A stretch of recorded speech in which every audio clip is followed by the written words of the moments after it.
Chapter 1545, Father and Daughter of Blissex, Part 1. After a while, the holographic projection flickered, and a middle-aged man in a white coat appeared.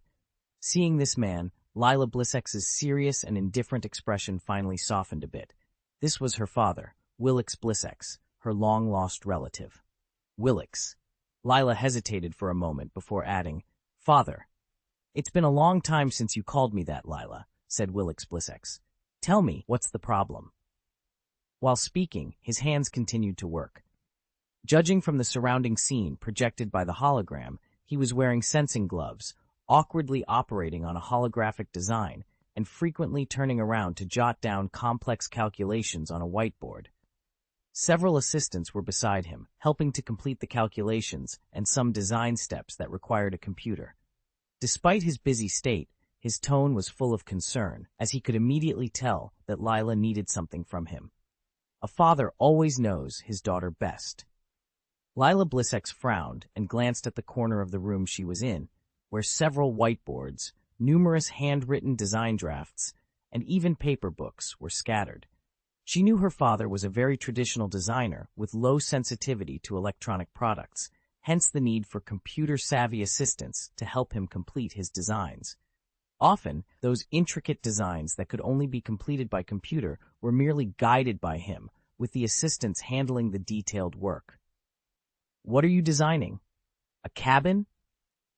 Although she could only see a small part of the screen projected by the hologram, Lila, who had been dealing with spaceship design for years, recognized it instantly. "That's right. This is a brand new type of giant passenger ship, specially designed for immigrants from the planet Lundili," Willix Blissex explained. "The population of Lundili is too large. If they move out, under the siege of the Republic, they will soon face food shortages. I must find a way to speed up the efficiency of immigration." Willix turned around and wrote a series of formulas on the whiteboard, then said to an assistant beside him, "Help me calculate the bearing capacity of this structure. It would be best if you could build me a model." "Okay." Another voice responded from outside the screen. Willix looked at his daughter again and pointed to the screen in front of him. "This passenger ship can carry 20,000 passengers at a time, and each passenger will have a certain amount of space, at least enough to lie down and sleep, with room to store their luggage. Considering they are immigrants, the luggage storage space must be large enough for them to bring all their belongings. Then, how to distribute the food in the cargo warehouse to all passengers as quickly as possible, at least 2 meals a day, requires a more optimized design of the cabin passage." Watching her father quickly immerse himself in the spaceship design again, and noticing the dark circles under his eyes, indicating he had likely been working for several nights, Lila Blissex's gaze softened involuntarily. In the beginning, Lila and her father were simply the best partners.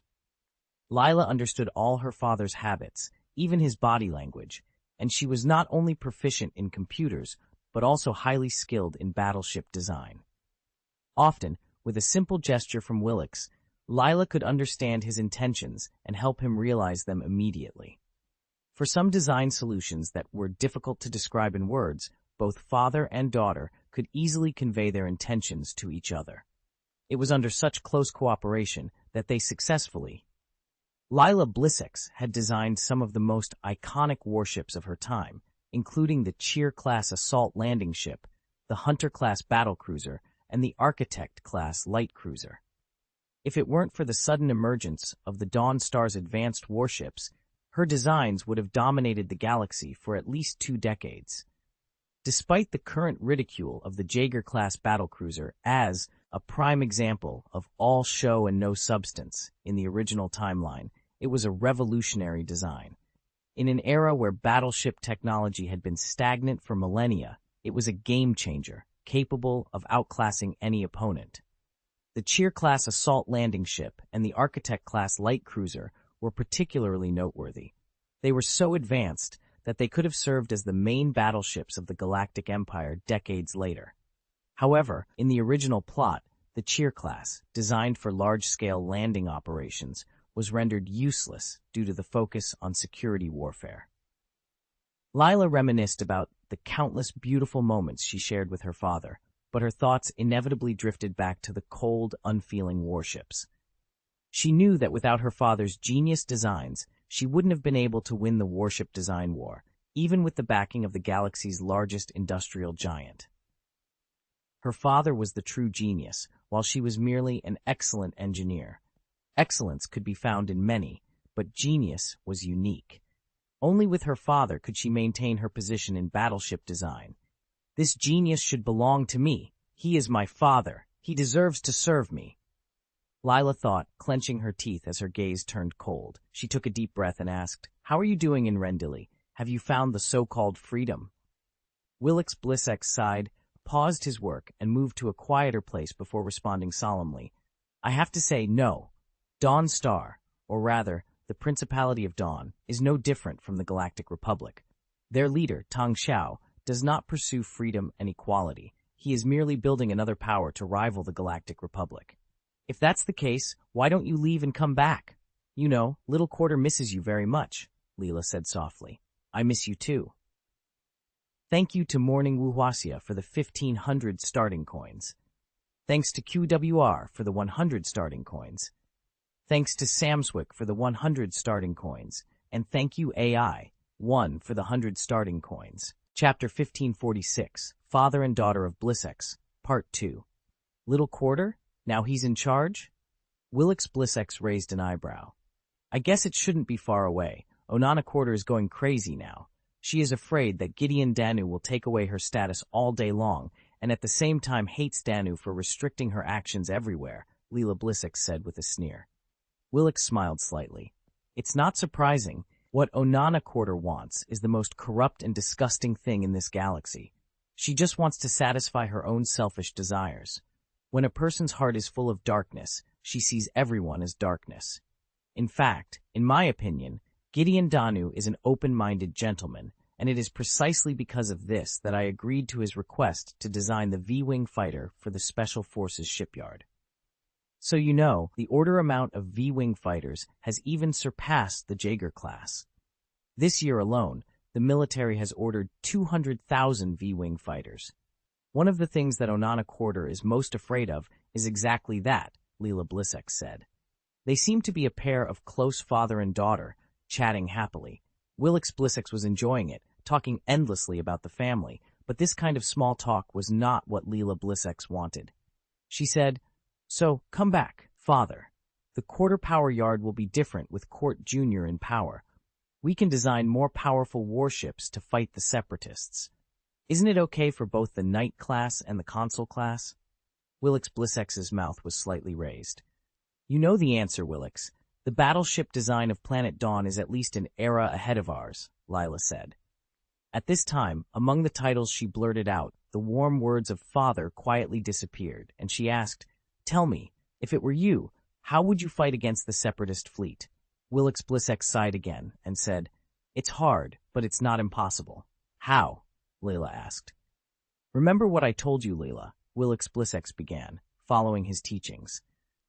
"The concept of battle between space battleships has a lot in common with the concept of the cold weapon era, and no matter how you design, you will never be able to jump out of one foundation, spear and shield." Willix Blissex gestured. "The turbo laser cannon is a spear that extends tens of millions of kilometers. But like ancient spears, the longer the length, the greater the burden. The array of 60 XX-9 heavy-duty turbo laser cannons on the Knight-class Star Destroyer is a phalanx of spears, shaped like a saber, in 3 directions. Very good. Regarding this point, you have restored my thinking well." "Then there is the shield," Willix continued. "But the shield is not just a defense system composed of deflector shields and armor.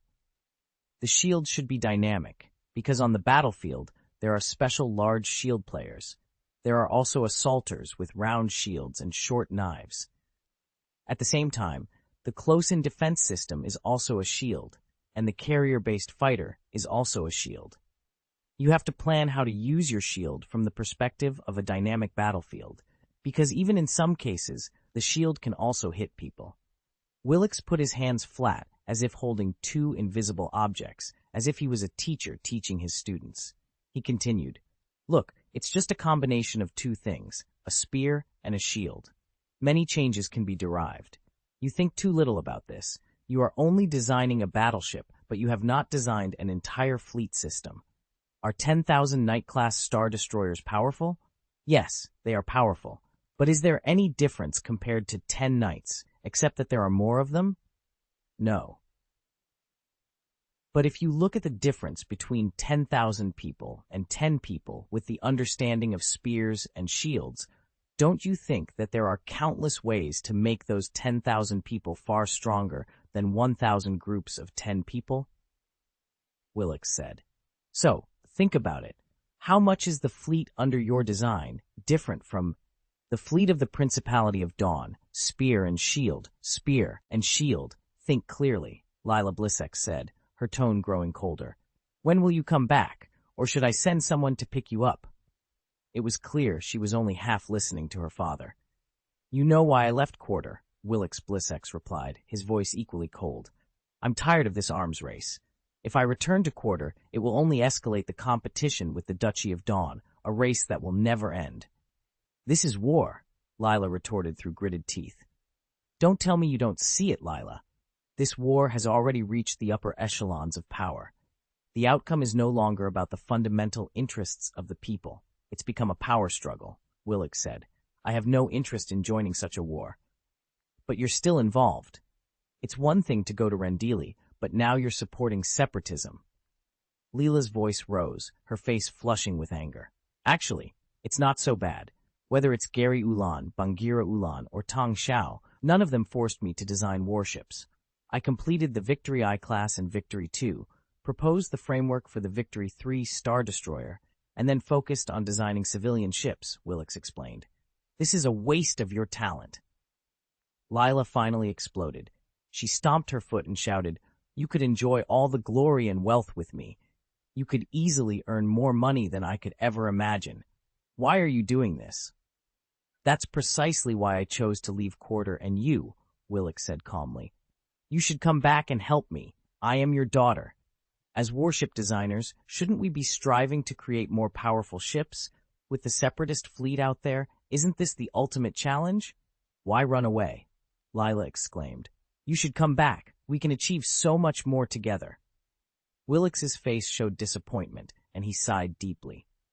Don't chase after things beyond your reach. They don't belong to you, and they will only bring you harm. This is my final piece of advice as your father. Chapter 1547, Father and Daughter Blissex, Part 2. What I'm after is what should belong to you, Lila Blissex said coldly. You gave up everything. You gave up our chance to become the top wealthy family in this galaxy. Willix Blissex forced a smile and replied, Actually, seeing you live well is already enough. For the rest, I hope that my power can help more people, not for killing. Lila Blissex was on the verge of losing her temper. She covered her forehead with her hands and paced back and forth. Why don't you understand? If you could rely on the battleships you designed to end the war quickly, the number of people you would save would far exceed those you help by moving them one by one in your dilapidated passenger ship. I used to think that way, Willix Blissex said, but reality showed me it was impossible. I kept designing warships, and the result was only a never-ending arms race. You can do more. You have the support of the most powerful industrial company in the galaxy. You could have moved the entire galaxy, Lila shouted.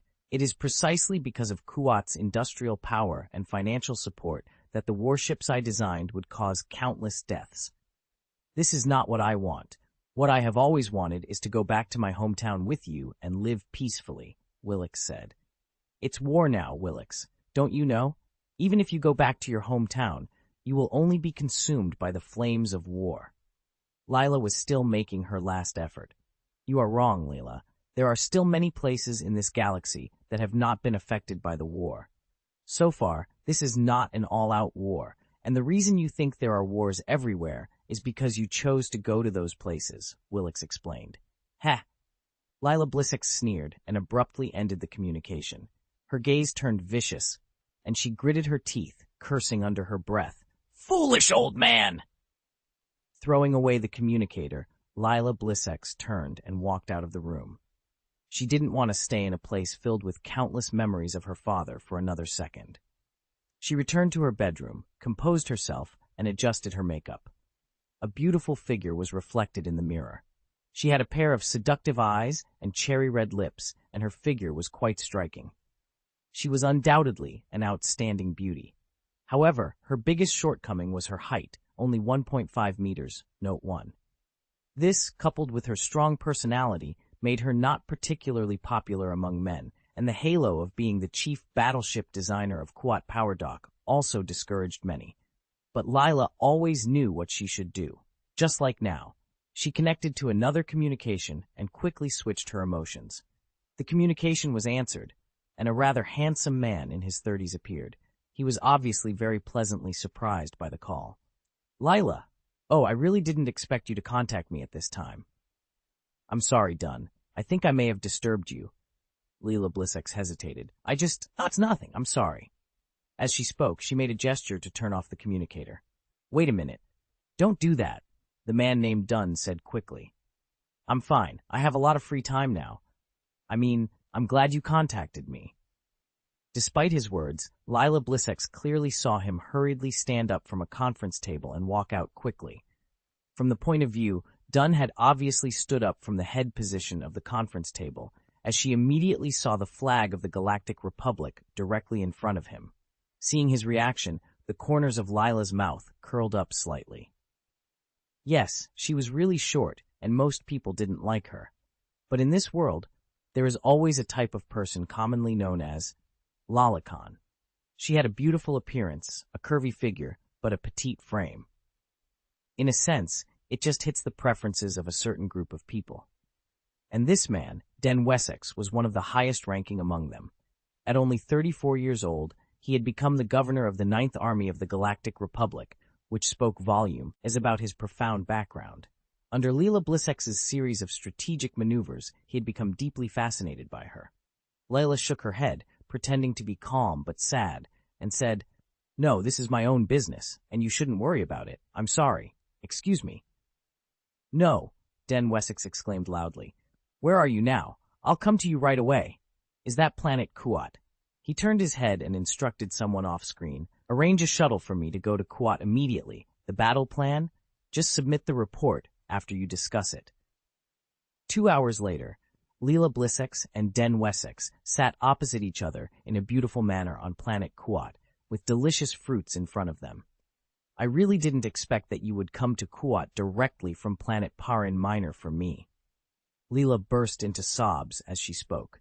Den Wessex hurried over to hold Leela's shoulders and said with concern, What happened? Who made you so sad? No matter who it is, I promise he won't see the sun tomorrow. It's my father. Leela Blissex bit her lip, fighting back tears. Den Wessex suddenly felt that his eagerness had backfired. He doesn't want me anymore. Leela Blissex said, her voice filled with sorrow. He left me and defected to the Separatists. Just now, I managed to contact him, hoping to make him change his mind.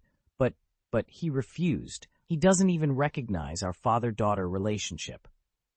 Note, there are many versions of Lila's appearance. In some manga works, she is depicted with dreadlocks and thick lips, which seems to have little to do with the word beautiful. However, in her official setting, two things are certain. She is very beautiful and very short, standing only 1.50 meters tall. Chapter 1548, The Second Licking Dog. Your father? Mr. Willix? Dunn Wessex had already investigated these matters thoroughly. Indeed, he first left the Kuat Power Dock and then joined the Rendili Interstellar Power Company, following a doctrine of separation. He doesn't want to design battleships for the Republic, but that's not important. I can also design battleships, but I just want to be with my father. After all, after my mother passed away, he is my only relative, Leela Blissex mourned. I understand your feelings, but you don't have to be too sad. I'm here for you, Dunn Wessex said. Thank you, Dunn. I'm fortunate to have you here. Leela Blissex showed a grateful smile, but then her expression fell again. However, I can't stand by and watch my father go down the wrong path. Dunn, can you help me? I will definitely help you. Do you want me to bring Mr. Willix back? Dunn Wessex asked. Yes, he should still be on the planet Rendili now, Leela nodded. I'll send out my best intelligence agents immediately. If that's not enough, my uncle works in the Republic's intelligence department. I'll ask for his help to send out the Republic's ace agents. Dun Wessex said proudly. In a week at most, you'll be reunited with your father. Thank you. I don't even know how to repay you, Leela Blissex said softly. Anything you need, I'm willing to do it for you wholeheartedly, without any conditions, Dun Wessex said, placing his hand gently on Lila's slender waist. I think you need a change of mood now. How about going to the Galaxy Theater to see a show tonight? He suggested. It would be my honor, Leela said with a smile, not rejecting Dun's subtle gesture. Noticing Lila's positive response, Dun was elated and immediately arranged for the best seats for the evening performance, ensuring they had the most suitable view. After a romantic candlelight dinner, the two sat next to each other in a VIP box at the Galaxy Grand Theater. Dun Wessex, in a neat military uniform with short curly hair, looked radiant and heroic. Lila Blissex, petite and elegant, looked almost like Dun's daughter at first glance. They watched the beautiful Mon Calamari dancer perform gracefully in midair, exchanging whispers and appearing very much in love, full of warmth. However, Dun Wessex's sharp eyes suddenly caught sight of something. Look, Sheev Palpatine is also here to watch the show, he whispered. Following his gaze, Lila saw the private box in the center of the VIP seats. The Speaker of the Galactic Republic, Sheev Palpatine, was inside, accompanied by several close associates, all watching the performance attentively. As if sensing their gaze, Palpatine turned his head, showed a warm smile, and waved. Lila Blissex was naturally elated by the attention from the Supreme Leader of the Republic, but she understood that Palpatine's interest was directed at Dun Wessex, not her. She had dealt with Palpatine several times, and while he appreciated her battleship design style, her influence was not significant enough to warrant such attention. But even so, being noticed by Palpatine, even as a companion, was enough. Especially given their current position and posture, it was clear they were in communication, and this would certainly be noted by Palpatine. Shall we go over and say hello? Lila Blissex asked tentatively. No need, just enjoy the show. Everyone here is either rich or influential. If everyone went to greet the speaker, would we still be able to watch the performance? What do you think the speaker would think? Dun Wessex smiled. It's okay. If you need to report something to Lord Palpatine, I'll arrange it for you another day. No, I won't trouble you with such things, Lila Blissex said carefully. What's the trouble? Didn't I say it? I'm willing to do anything for you.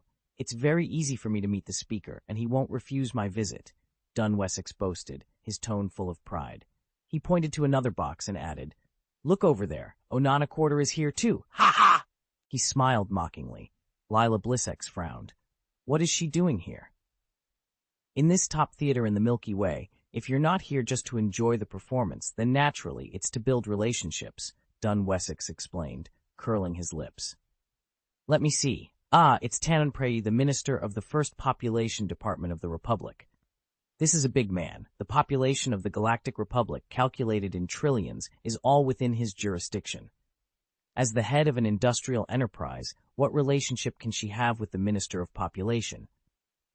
Lila Blissex was still puzzled, but Dun, well versed in these top-level relationships, replied, Tannen Praji has Palpatine's trust, and Onana Quarter is likely seeking something from him, perhaps even Palpatine's support. Well, I see. Doesn't she want to join the battle in the model sector? Such a secret, and Dun already knew it. Lila Blissex felt extremely excited about her choice. Dun Wessex was indeed one of the most powerful people in the galaxy, and he was still a lolicon and a sycophant.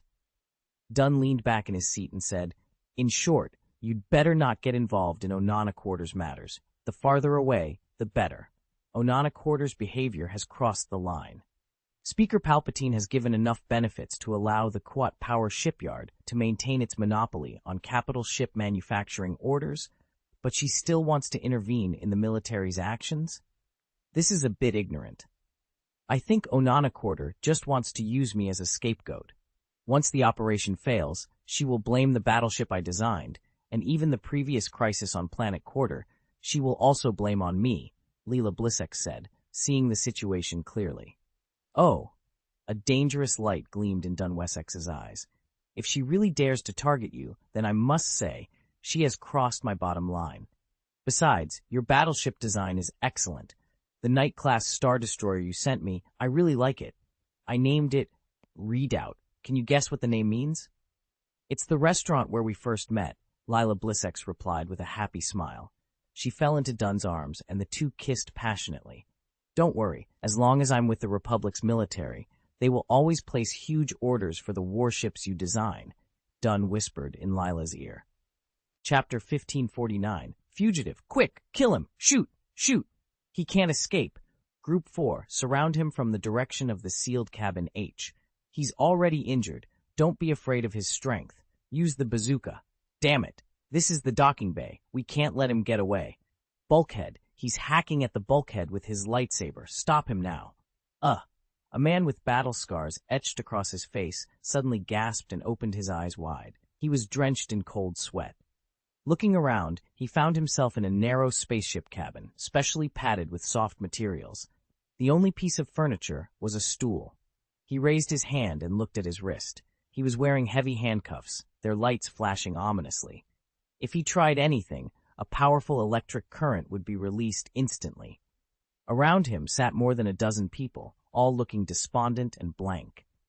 The man shook his head, trying to clear his confused mind. The past few days had been terrifying and deadly, filled with nightmares of betrayal by his former comrades and relentless pursuit. Order number 66. He was a Jedi Knight. Not long ago, he had been participating in the Galactic Republic's raid on the planet Salukami. Salukami was a fortress meticulously constructed by the separatist robot general, Grievous, who aimed to hold off the Republic's counterattack. General Grievous had concentrated his small fleet on Salukami and built a heavy planetary orbital gun in outer orbit.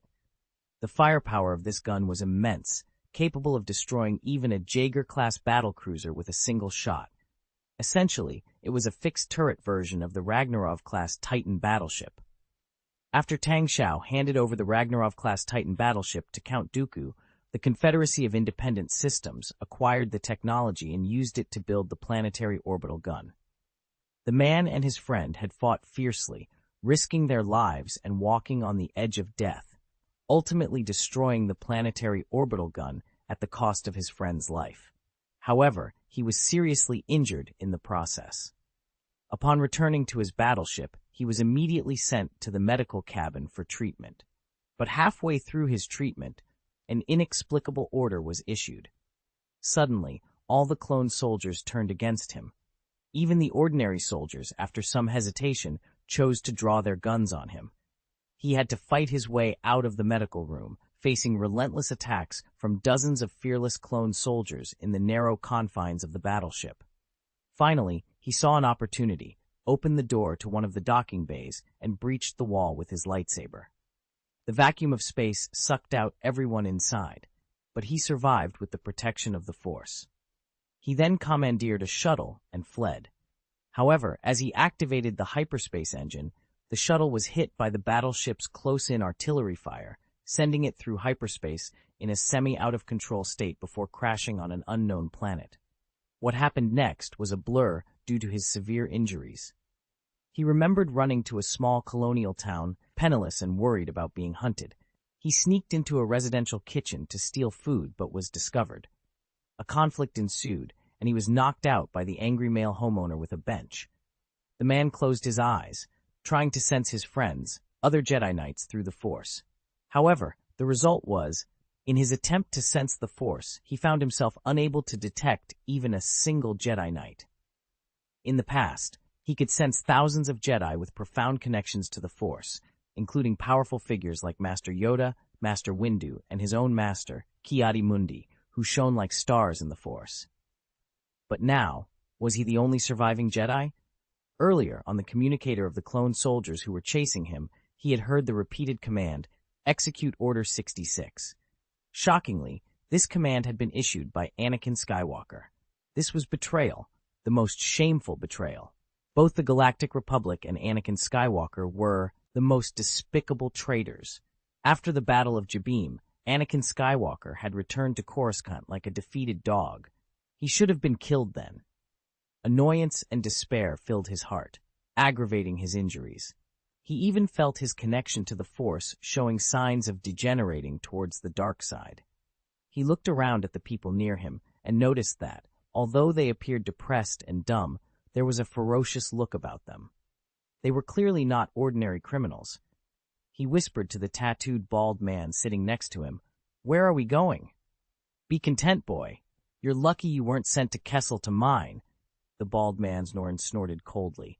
He glanced at him and said, "Look at your muscles and that injury. I was just thinking, you must have killed a lot of people, right?" "I didn't," the man retorted subconsciously, but then he remembered that he had indeed killed many clone soldiers, ordinary soldiers, and even some crew members while escaping. He lowered his head. "No, indeed, I killed a lot of people." "That's right. Who on this ship hasn't taken several lives?" said the bald man. "My name is Ramadan Peso. What's your name?" "Het," the man replied. "My name is Asharad Het." "Heh, that's fine. Once we're locked in, let me test your strength. If you're qualified, I'll cover you." Ramadan Peso said. "So where the hell are we going?" Het demanded. Before Ramadan could reply, the spaceship began to land. The hatch opened, and an officer walked in with several vicious guards. These guards held electric batons, and as soon as they entered, they looked for anyone who displeased them, ready to strike. All the criminals quickly sat upright and bowed their heads. However, the officer's attention was focused on Het. He sneered, took an electric baton from a guard, walked over and said with a grin, "Welcome to Sanel, bastard." "Hey!" Het lost consciousness instantly. Chapter 1550. A bucket of ice water poured down on Heide's head, shocking him awake from his coma. As he looked around, he realized he was naked and tied to an iron bench, which was welded to the floor, rendering him immobile. Several guards stood around holding iron bars, and in front of him stood an officer. This officer was different from the one who had beaten him with an electric baton on the spaceship. He seemed to be stationed here. Heide noticed the officer's uniform bore a logo on the chest. 2 crossed swords with a galaxy shape featuring 4 cantilevered arms in front. His heart sank. As a Jedi warrior who had fought on the front lines for a long time, he was very familiar with this symbol. It was the emblem of Dawn Star, a faction that had caused significant casualties to the Galactic Republic, second only to Count Dooku's Confederation of Independent Systems. He was in separatist territory, possibly within the sphere of influence of the Sith Archdead Angel. Revealing his identity as a Jedi Knight would be disastrous. Heide tried to struggle, but the rough and uneven iron bench caused him great pain, aggravating his not fully healed injuries. He moved slightly and found his hands were tied behind his back with thick iron chains. The officer in front of him spoke coldly. 2 days ago, in the Kunafang colony, you stole food. After being discovered by the owner, you killed the hostess and were knocked out by the host. When the sheriffs arrived at the scene, you suddenly exploded and killed 2 sheriffs before being subdued. Heide was shocked. "No, I didn't kill anyone. After that woman saw me, I just pushed her down. Then the man came in and knocked me out." The officer ignored him, raising his wrist to turn on a universal tool. A screen was displayed, and he asked the doctor in a white coat beside him, "So, he has injuries, but I just need to avoid a few positions, and there will be no fatal consequences, right?" "That's right, and I especially recommend here, here, and here." The doctor pointed to several places on the screen. "The pain caused by these places will be more severe." The officer grinned grimly, weighed the sharp iron rod in his hand, walked over, and slammed the rod on Heide's ribs. "Ah!" The severe pain made Heide scream loudly. "The mistress of that family was pushed down by you. You pushed her head so hard that she hit the corner of the table. She was sent to the hospital, where rescue efforts failed, and she died," the officer said, disdain and anger in his eyes. "If it was just this, I could define you as a petty thief, but then you pretended to be dead and attacked the sheriff." As he spoke, he struck Heide's back and eyes with the rod again. "Ugh." Heide didn't even have the strength to scream. The unbearable pain made him sweat all over his body. The doctor had been very accurate. The places where the officer hit had nothing to do with his original wounds. Not only did it not cause additional injuries, but it also inflicted great pain. Before he could catch his breath, the officer hit him again. Heide's vision darkened, and he almost passed out again. Seeing his precarious state, A guard next to him turned over a bucket of ice water and poured it directly over his head. Haiti shivered from the cold and pain. However, compared to the physical pain, what concerned Haiti more was the death of the two sheriffs. At that time, he had clearly lost consciousness. How could he have killed them? Could it be? Haiti felt the dark side stirring in the depths of his soul. Was it the dark side that had made him lose control unconsciously? Perhaps. The only fortunate aspect of the current situation was that the chaos at the time had been so intense, and he had been so weak that even if his dark side had gotten out of control, he did not reveal his identity as a Force-sensitive individual. Now, these people did not associate him with the Jedi Knights. They merely thought of him as an ordinary criminal. Boom! The officer, still consumed by hatred, picked up an iron row D and struck Haiti's weak points with brutal force. Each time Haiti was on the verge of fainting, he was revived with ice water. When the ice water no longer had an effect, the doctor administered a dose of epinephrine. After the savage beating, Haiti was left unrecognizable, paralyzed on the iron bench, unable to move a single finger. The Duchy of Dawn's verdict on you is the death penalty. These were the last words Haiti heard before he lost consciousness completely. A few days later, after receiving some medical treatment, Al-Sharad Haiti, who had somewhat recovered, was formally detained in a high-security prison. The prison was surrounded by walls tens of meters high, with deadly laser fences atop them. Additionally, each cell was equipped with its own laser fence. At night, fully armed robot guards patrolled without interruption, ready to shoot any escapee on sight. Haiti discovered that he had not been executed. The officer who had beaten him to the brink of death later informed him that he was a death row prisoner with no human rights. However, the Duchy of Dawn offered him a path to redemption. If he complied with their requirements, he could avoid the death penalty. Excelling in his tasks could even lead to a commutation or release. In the following days, as Haida's body continued to recover, the prison only scheduled ideological and political classes for the inmates. The content of these classes was straightforward. They were told that they were all heinous scum and their lives were meaningless. However, the Principality of Dawn was willing to give them a second chance to atone for their sins. The classes also included extensive propaganda about the Principality of Dawn and constant praise for the kindness and wisdom of Duke Tang Xiao. Essentially, they were being indoctrinated to work for Tang Xiao, thereby giving some meaning to their otherwise worthless lives. Haiti also saw Ramadan Peso, who had spoken to him on the spaceship before. It was evident that Ramadan had also been severely beaten, his face was distorted, and he received regular medical treatment. During their spare time, Haiti communicated with Ramadan and learned a lot. First of all, they were on the prison planet of the Duchy of Dawn, Sonal. The prison on Sonal was notorious for two things, the Beast Legion and human experiments. The pressing question now was whether they would be forced to join the Beast Legion or subjected to human experiments. Chapter 1551, Black Beast Squad, Part 1. Gym Training, Strength Training. Gym Training, Strength Training. After Sharad Het recovered some of his health, the officers in Sonor prison began to gather the prisoners for extremely grueling training. The regimen was intense and focused solely on pushing the prisoners' physical limits, with no technical or tactical training involved.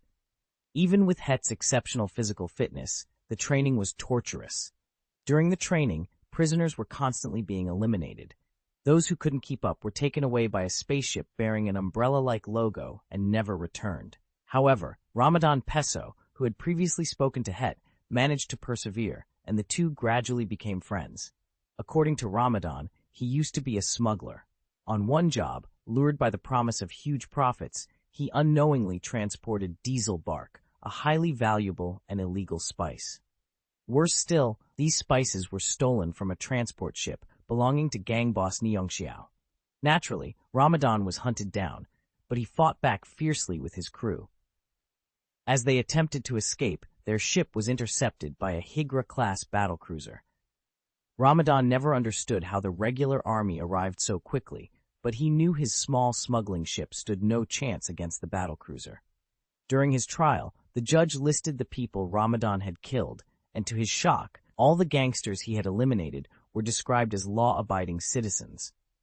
Realizing he had been set up, Ramadan was sentenced to death and thrown into Sonor prison. Het could only sympathize with Ramadan's plight. He knew that the production of diesel bark was monopolized by Dawn Star, a fact that was highly confidential but known among the Galactic Republic's military elite. The Harankar planet, which produced diesel bark, had been taken over by Dawn Star through Tang Xiao's cunning tactics. The Balawai people, who originally supported separatism, were wiped out, and the Korunai people, who supported the Galactic Republic, fell under Dawn Star's control. This shift in power led the Galactic Republic to block information about the planet. The pirates who hired Ramadan to transport diesel bark had essentially stolen from Dawn Star, provoking a swift and severe response. The fact that a Higra-class battlecruiser was sent after them was actually a mild reaction. Although Het didn't know the fate of the pirates, the fact that Ramadan was the only survivor from his group suggested they had all perished. When Ramadan asked Het about his own story, Het was hesitant. Revealing that he was a Jedi Knight would endanger both of them. Instead, Het told Ramadan that he had killed someone he shouldn't have, leading to a Republic army pursuit. He fled to the planet Kuna's Fang, where he accidentally killed several security officers and was subsequently arrested. Ramadan didn't press for more details, understanding that such stories were common in the Galactic Republic, especially among the wealthy inner circle nobles who would use military power to hunt down anyone who crossed them. He felt a kinship with Het, as both had been pursued by the regular army. After a few more days of training, Het began to suspect that the training wasn't truly meant for them, to develop some tricks, but to further screen out the most physically fit criminals among them. In the end, only Het, Ramadan, and 18 others remained, for a total of 20 people. On this day, the officers of Sonol prison gathered them together, blindfolded them, and transported them out of the prison to another location. After stepping off the spaceship, Het found himself in a highly advanced engineering laboratory. What disturbed him even more was the sight of several rows of gantry frames next to the laboratory, with various parts hanging on them. These parts included a seemingly bloated breastplate, spherical shoulder armor, hands, feet, and other mechanical accessories. When combined, they formed a human-like shape. Is this the latest separatist battle mech? Het wondered. Because he had been on the run, he missed the military parade on Dawn Star and was unaware of the existence of the CMC-300 power armor. However, his extensive combat experience allowed him to draw a conclusion. Once this kind of power armor entered the battlefield, it would undoubtedly have a crushing advantage over the existing clone equipment of the Galactic Republic. But the question remained, why bring criminals like himself to this advanced power armor research base? To conduct experiments? At this moment, an officer finally approached and addressed them. This is the last chance the Duchy of Liming is giving you, the last mercy. He pointed fiercely at the power armor. This is the latest power armor of the Principality, the CMC-300. Thanks to the kindness of Grand Duke Tang Xiao, you have been given the opportunity to redeem yourselves with the most advanced individual combat armor in the galaxy.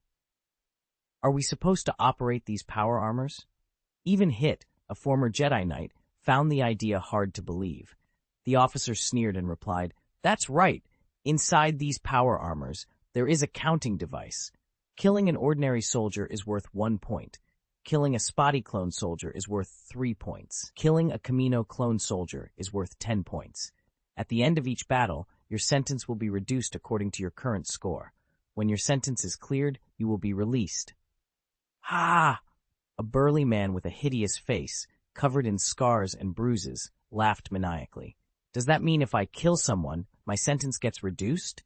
And I get the most advanced weapons to do it? Ha ha ha!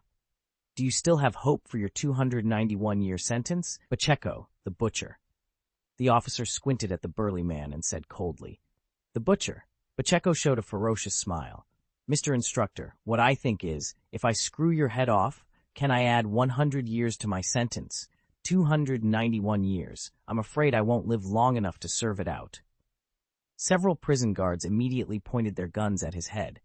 Not only that, but the destroyer robots escorting them also extended their bodies and activated their shields. Chapter 1552, Black Beast Squad, Part 2. Ha! Don't be nervous. Don't be nervous. If I really killed you, who would give me such a good guy to kill?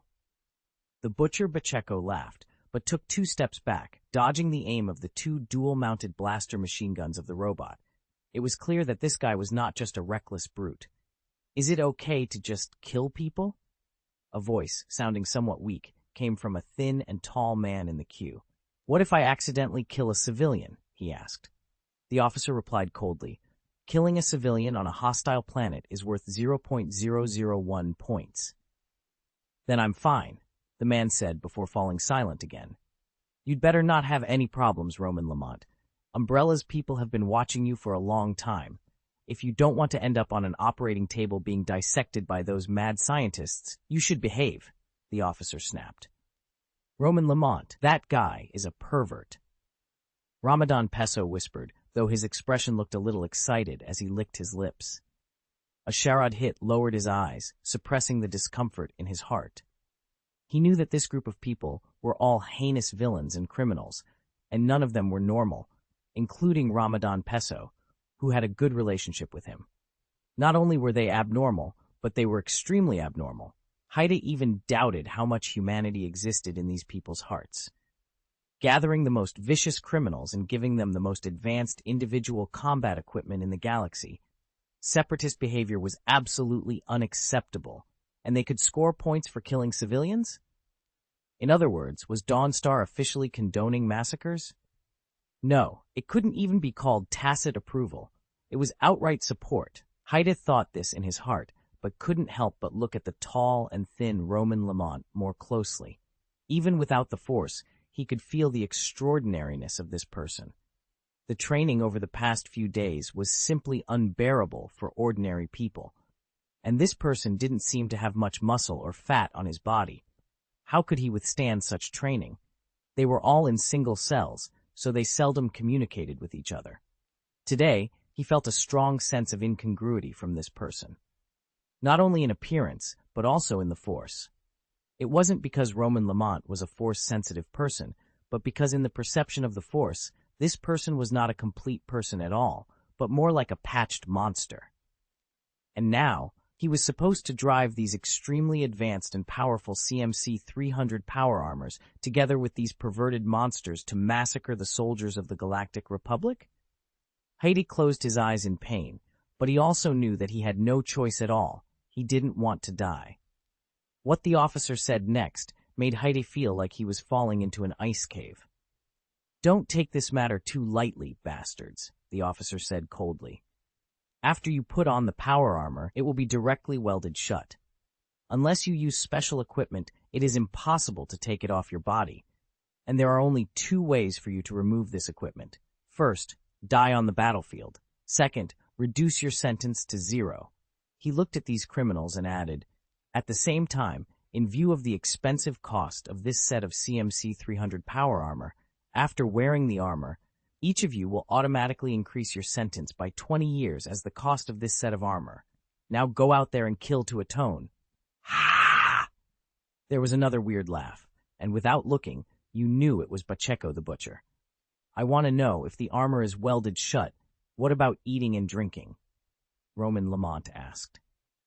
First of all, the helmet of the armor can be opened, so eating and drinking will not be affected. As for excretion, the CMC 300 power armor has a complete circulation system, and naturally, there are machines to help you solve it, the officer explained. It's just that this process won't be very comfortable, the officer replied coldly. He looked at the others and continued, Next, we will start training on how to use this suit of armor. In 2 weeks, these mechas will become your home. Enjoy your soft beds while you can. After 2 weeks, you won't be able to sleep again. As for your code names, from today onwards, you are the Black Beast Squad. In the inner ring of the galaxy, within the Ondo system, on the outer orbit of the planet, lay the Galactic Republic Medical Space Station. Order number 66, have you received it? Asked an attending physician at the medical space station. Kill all the Jedi Knights, the commander of the space station's security force replied, waving his hand dismissively. I don't know what the higher-ups are thinking. Isn't it risky to kill the Jedi Knights so suddenly? Aren't they afraid of causing riots? I don't care what the leaders think, but we have 2 hot potatoes here, the attending physician said. What about the 2 Jedi Knights who were transferred here a few days ago? Are you going to kill them? What? Are you thinking of disobeying? The commander glanced at him sharply. You should be thankful we don't have clone soldiers here. I know that as soon as Order 66 was issued, those clone soldiers went crazy, hunting down Jedi Knights everywhere. Many people got caught in the crossfire and were killed by them. Disobedience is not an option, but I'm worried those 2 young girls will put up a fight, the attending physician said, rubbing his temples. After all, they are Jedi Knights, and I've heard these 2 girls are quite formidable. Oh, you've heard about them. Who told you these 2 girls are amazing? Luna Huan asked with great interest. I have a friend who works in logistics for the Jedi Knights. He told me that the 2 sisters, Luna Meng and Luna Huan, are considered the future hope of the Jedi Order. The attending physician explained. Unfortunately, they were wounded on the battlefield and looked miserable when they were brought here. Do you think Count Dooku is an easy opponent? The security commander scoffed. What I mean is, if Order 66 had come a few days earlier, we could have killed them while they were still healing, the attending physician said. Now that they are awake, I'm worried something will go wrong. Awake or not, we still have to kill them. What a joke, the security commander said, slamming his hand on the table. Exactly. What are you afraid of? Let them die, Luna Huan echoed, also slamming the table. It's just, I think those 2 girls are really beautiful. Isn't it a waste to kill them like this? The security commander mused, touching his chin thoughtfully. Chapter 1553, Dream Castle. Waste? Then what do you want to do? Luna Huan suddenly became interested and asked directly. The commander laughed lewdly. Why don't we have some fun before we kill them? Don't tell me, these 2 little girls are so beautiful. We're going to kill them anyway, so why not take this opportunity to get comfortable? That would really be a waste. But they are Jedi Knights. The attending physician still hesitated. Such beautiful women, not to mention anything else. Can you experience this in your life? These are not the plastic surgery products in nightclubs, but real, natural beauties. The commander said, almost drooling. And they are Jedi Knights. You can be with a Jedi Knight once in this life. Ha ha ha! And such beautiful Jedi Knights at that. Hearing this, the attending physician stopped pretending and finally revealed a lewd look. In that case, I can release hypnotic gas in their cabins. After they are stunned. Heh. You people are really... Luna Huan had a disgusted expression on her face. If that's the case, I suggest mixing some aphrodisiac gas into the hypnotic gas. The effect will be better, she said very calmly, not swayed by such a topic at all. Oh, it's the supervisor's opinion. Ha ha! After cleaning up, these 2 little girls will naturally be enjoyed first by the supervisor, the commander flattered. That's it, let's start implementing it. After it's done, I will write a report and tell my superiors that we fought bloody battles to kill those 2 Jedi Knights, and the Supreme Strategic Command will allocate a large reward, Luna Meng said, standing up. Yes, yes, yes! It all depends on the kind words of the supervisor. Ha ha ha! Both the commander and the attending physician showed flattering smiles. Then the participants filed out and left the conference room. Only Luna Meng and Luna Huan, who were still sitting in their seats, remained. Hey, sister, these guys are really disgusting. They even want to plot against us, Luna Huan said with a sneer, supporting her chin. The Republic has long been corrupted from the inside out, from high to low, Luna Meng said. It's not surprising that something like this happened. It's just that Tian Xingzi has fallen into the dark side, and Palpatine issued Order 66. Everything is just as the governor said, Luna Huan said. Oh no, he should be called Grand Duke now. Darth Malthael. He really saw a lot of things in the long river of the Force. Luna Meng raised her hand. An cute miniature kitten appeared in her hand and ran around, then turned into a bird and flew out in an instant, hitting the wall and disappearing. She glanced at her sister, her tone extremely cold. It's just that he never seemed to mention our fate. Did he see it? or didn't want to say it?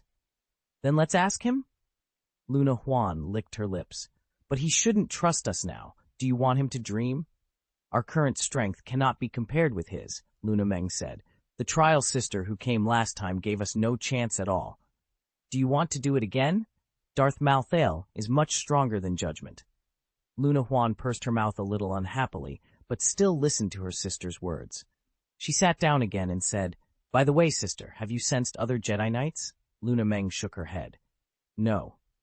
The Jedi Order, was it really destroyed by Order 66? A few days ago, we saw news that Tian Xingzai led troops to conquer the Jedi Temple. He killed almost everyone he saw inside. I wish we were there. Luna Huan's smile was a little distorted. There are 200,000 spotty clone soldiers there. The spotty clones are very unstable mentally, and the fear they find in their dreams far exceeds the imagination of normal people. Luna Meng nodded. If we take the 200,000 spotty clones, I am afraid that even Coruscant will be shocked by the fear created. But after that, we should not be able to leave Coruscant alive. That's not fun. I don't want to die. As for the Jedi Order, it should not be destroyed. Those surviving Jedi Knights have severed their connections with each other to avoid detection. Given such a significant upheaval, there must be many Jedi who have fallen to the dark side, Luna Meng said. If those young disciples who were sent away can reach the secret temple safely, it's estimated that more than 1,000 will survive, Luna Huan mused, tilting her head. But if even they were killed, then things are truly dire. Isn't there still Master Windu's second army? After the issuance of Order 66, he should have also broken away from the Republic. Blood warriors, Luna Meng scoffed. They are trying to use the ways of darkness to practice the teachings of light. It's pitiful and pathetic. They are destined to fail, just a flash in the pan, whether in the Force, politics, or military affairs. I don't understand how the Force works. I just know what's more fun, Luna Huan said, leaning back in her oversized seat, almost sinking into it due to her petite frame. Originally, I wanted to see Master Windu, but now that you've said that, sister, I've suddenly lost interest. The Force is always in balance. When the balance is broken, the Chosen One will come to restore it, Luna Meng explained. But Skywalker has also fallen to the dark side. Does that mean he isn't the Chosen One? Yet the Governor insists he is. Then, with the dark side so rampant and powerful in the galaxy, could the Chosen One be us? Luna Huan asked, intrigued. The Force in the galaxy will be swallowed by darkness, and within that darkness, an insignificant but unstoppable light will be born, Luna Meng replied. Do you think that light will take care of us now? Luna Huan shook her head, her demeanor unusually serious. On the contrary, I feel that the light is leaving us. Things have been exciting recently, but we're doing things we wouldn't have done in the past. Sister, I'm worried that the dark side is affecting us. It's not the dark side affecting us, but the entire river of distorted force, Luna Meng said. There's no need to worry about what we're doing. If you're concerned about right and wrong, then how are we different from the extinct Jedi Order? But if we're influenced by the dark side, our actions could become extreme without us realizing it. By the time we do, it might be too late, Luna Huan argued. If that happens, it only shows that our dreams are too weak, Luna Meng said. We see people through dreams, and people see us through dreams. In dreams, there is no light or darkness, only us. She walked over to her younger sister and gently hugged her, stroking her smooth golden hair tied in a single ponytail.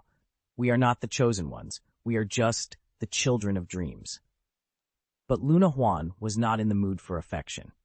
She shook her head to break away from her sister's touch, ran towards the door, and shouted, By the way, those toys from yesterday should be cleaned. Luna Meng straightened up, smiled indulgently, and followed. She always followed her younger sister, appearing to those unaware as a loyal maid. As they walked along the corridor, soldiers and staff they encountered saluted them, as if they were senior officers. When they reached a cafeteria, they found the door closed. Luna Huan kicked it open, revealing a scene of chaos. The cafeteria, which should have been clean and tidy, was now a mess. The corpses of hundreds of clone troopers in white polymer alloy armor lay scattered inside. The conditions of their deaths were gruesome. Some had forks driven through their eyes, while others had choked each other to death. Necks snapped, and some even plunged directly into the hot oil pan. If that were the end of it, it might be easier to dismiss. But from the meeting just now, both the attending physician and the security commander insisted that there were no clone soldiers on this medical space station. So, who were these clone soldiers who died in such a grotesque and tragic manner right under everyone's noses? Who told these guys to try and kill us? Letting them die in their most terrifying dreams is the best punishment. Luna Huan laughed heartily, but her eyes were devoid of any mirth. Luna Meng turned to an officer passing by and said, "Why is it so messy here? Get someone to clean it up." "Ah, supervisor, why are you here?" The officer glanced inside the cafeteria and was equally shocked. "My God, how did it get this messy? Who threw leftovers and ingredients everywhere? They should be punished by cleaning the toilets. I'll find someone to clean it up right away." Soon, cleaners arrived with sweeping robots. They swept up the corpses on the ground as if they were mere garbage, completely unfazed by the horrific scene. At this moment, the commander and the attending physician approached and said, "My lord, Mr. Adjutant, we are ready. The night is long and full of dreams. We should deal with those two little Jedi girls now while they are sleeping. This is the best opportunity." "Let's go. Lead the way to the control room," Luna Meng said with a cold smile. "Yes, yes." The attending physician nodded and bowed. The two walked towards the control room with the Dream Sisters, but when they reached a fork in the road, they turned right, even though the sign indicated that the control room was straight ahead. As they walked, they kept explaining to the empty air beside them how flawless their plan was and how effective the aphrodisiac gas would be, as if the supervisor were right there with them. The Dream Sisters arrived at the control room and looked through the glass at the opposite room. They saw the commander and the attending physician enter the room, busying themselves with invisible tasks, as if operating some equipment. Then, a few more people entered the room, all of whom had attended the meeting to discuss how to deal with the Dream Sisters. They wore obscene smiles and chatted with the attending physician, asking what interesting things would happen once the aphrodisiac gas was released. Luna Huan, now seated at the main control panel, carelessly crossed her legs and said, "Okay, let's start. Increase the dose of hypnotic gas." The operator next to her walked over and pressed the button to release the aphrodisiac gas. A colorless mist began to diffuse in the room where the commander and the attending physician were. "The aphrodisiac gas is now being released," Luna Meng said coldly. The operator pressed the button again to increase the dose. "There seems to be insufficient oxygen in the room. Let's add some oxygen," Luna Huan said, laughing. "Ha ha ha! This is so interesting!" The operator pressed the button again, further increasing the dosage. The concentration of aphrodisiac gas in the room had already exceeded dangerous levels, and the people inside had become manic. "Come back tomorrow morning to collect the corpses," Luna Huan said, as she stood up and walked out. "I don't want to see what happens next." Early the next morning, a Republic material transport ship flew over and docked at the medical space station. An officer emerged from the docking cabin. Along the way, he saw only cleaning robots floating by with unsightly corpses, but his expression remained unchanged, as if he were merely seeing ordinary garbage. The Dream Sisters arrived. When the officer saw them, he stood at attention, saluted crisply, and said loudly, "Master in charge, I am the quartermaster responsible for this material delivery, and I salute you. Report to the superior. The two female Jedi Knights have been dealt with by us. Next, the medical space station will be able to function normally. We need to send more wounded clone soldiers over." His smile was chilling. The more, the better. "Yes, sir." As they watched the transport ship depart, Luna Huan grabbed her sister's arm and exclaimed joyfully, "Ha ha ha! Sister, this is so much fun! This place is the castle of our dreams." Chapter 1554, Residents of Tatooine. The outer rim of the Milky Way, on the edge of Hutt space, lies the planet Tatooine.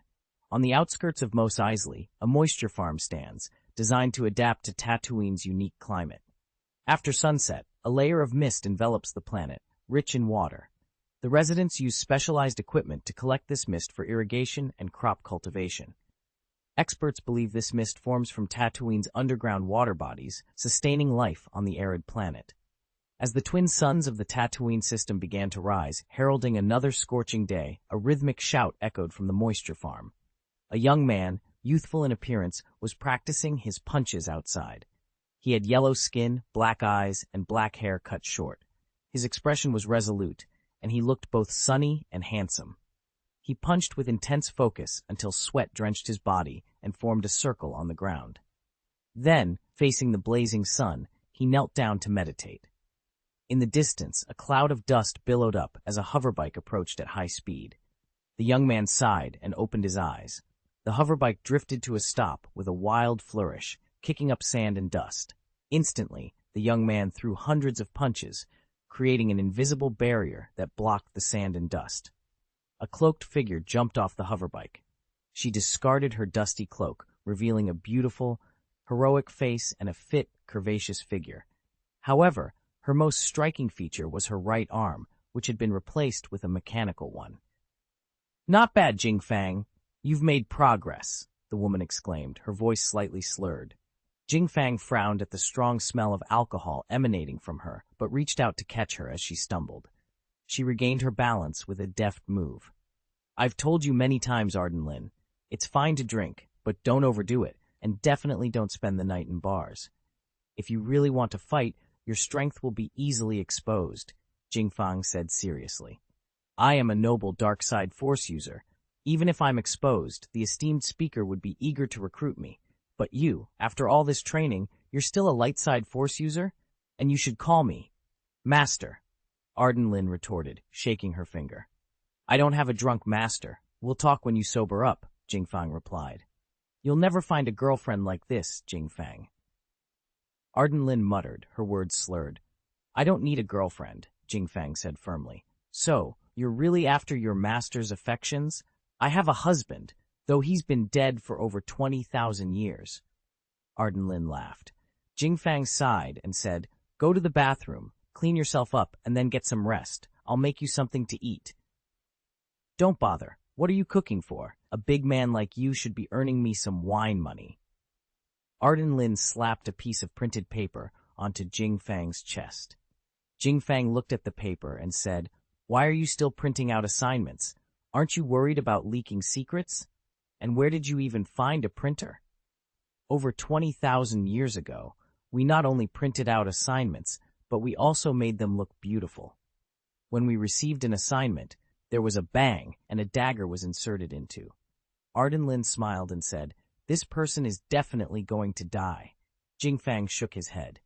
"You know I don't kill people. Why don't you kill people? Because you're a Jedi Knight? But what about the Jedi Order? Where is it now?" Arden Lin laughed loudly. "Do you know why I've been drinking outside? I'm celebrating the downfall of the Jedi Order. As long as I am still standing here, the Jedi Order will never perish," Jingfang declared firmly. "Then, Jedi Knight, save this poor woman who is about to starve to death in front of you." Arden Lin swayed, clearly drunk and struggling to stand. "Look, this is the most suitable commission I could find. The leader of a Tusken sand tribe. If you were asked to do a real assassination, you probably wouldn't even have the guts to use a knife. Ha ha! You can ask me to deliver goods and run errands, but I don't want to kill people," Jingfang said. "Running errands? Heh. Arden Lin sneered. "Even I, an old woman who has slept for more than 20,000 years, know that in a place like this, most commissions are to kill, kill, kill. Do you still want to run errands? Even if you ran all over Mos Eisley, could you earn 20 Upi coins?" Jingfang remained silent. "Okay, these Tusken people are attacking the surrounding moisture farms everywhere. Killing their leader is also saving people," Arden Lin said. "If you don't kill him, more farmers will be killed by him. Choose." Without waiting for his answer, Arden Lin staggered towards the house.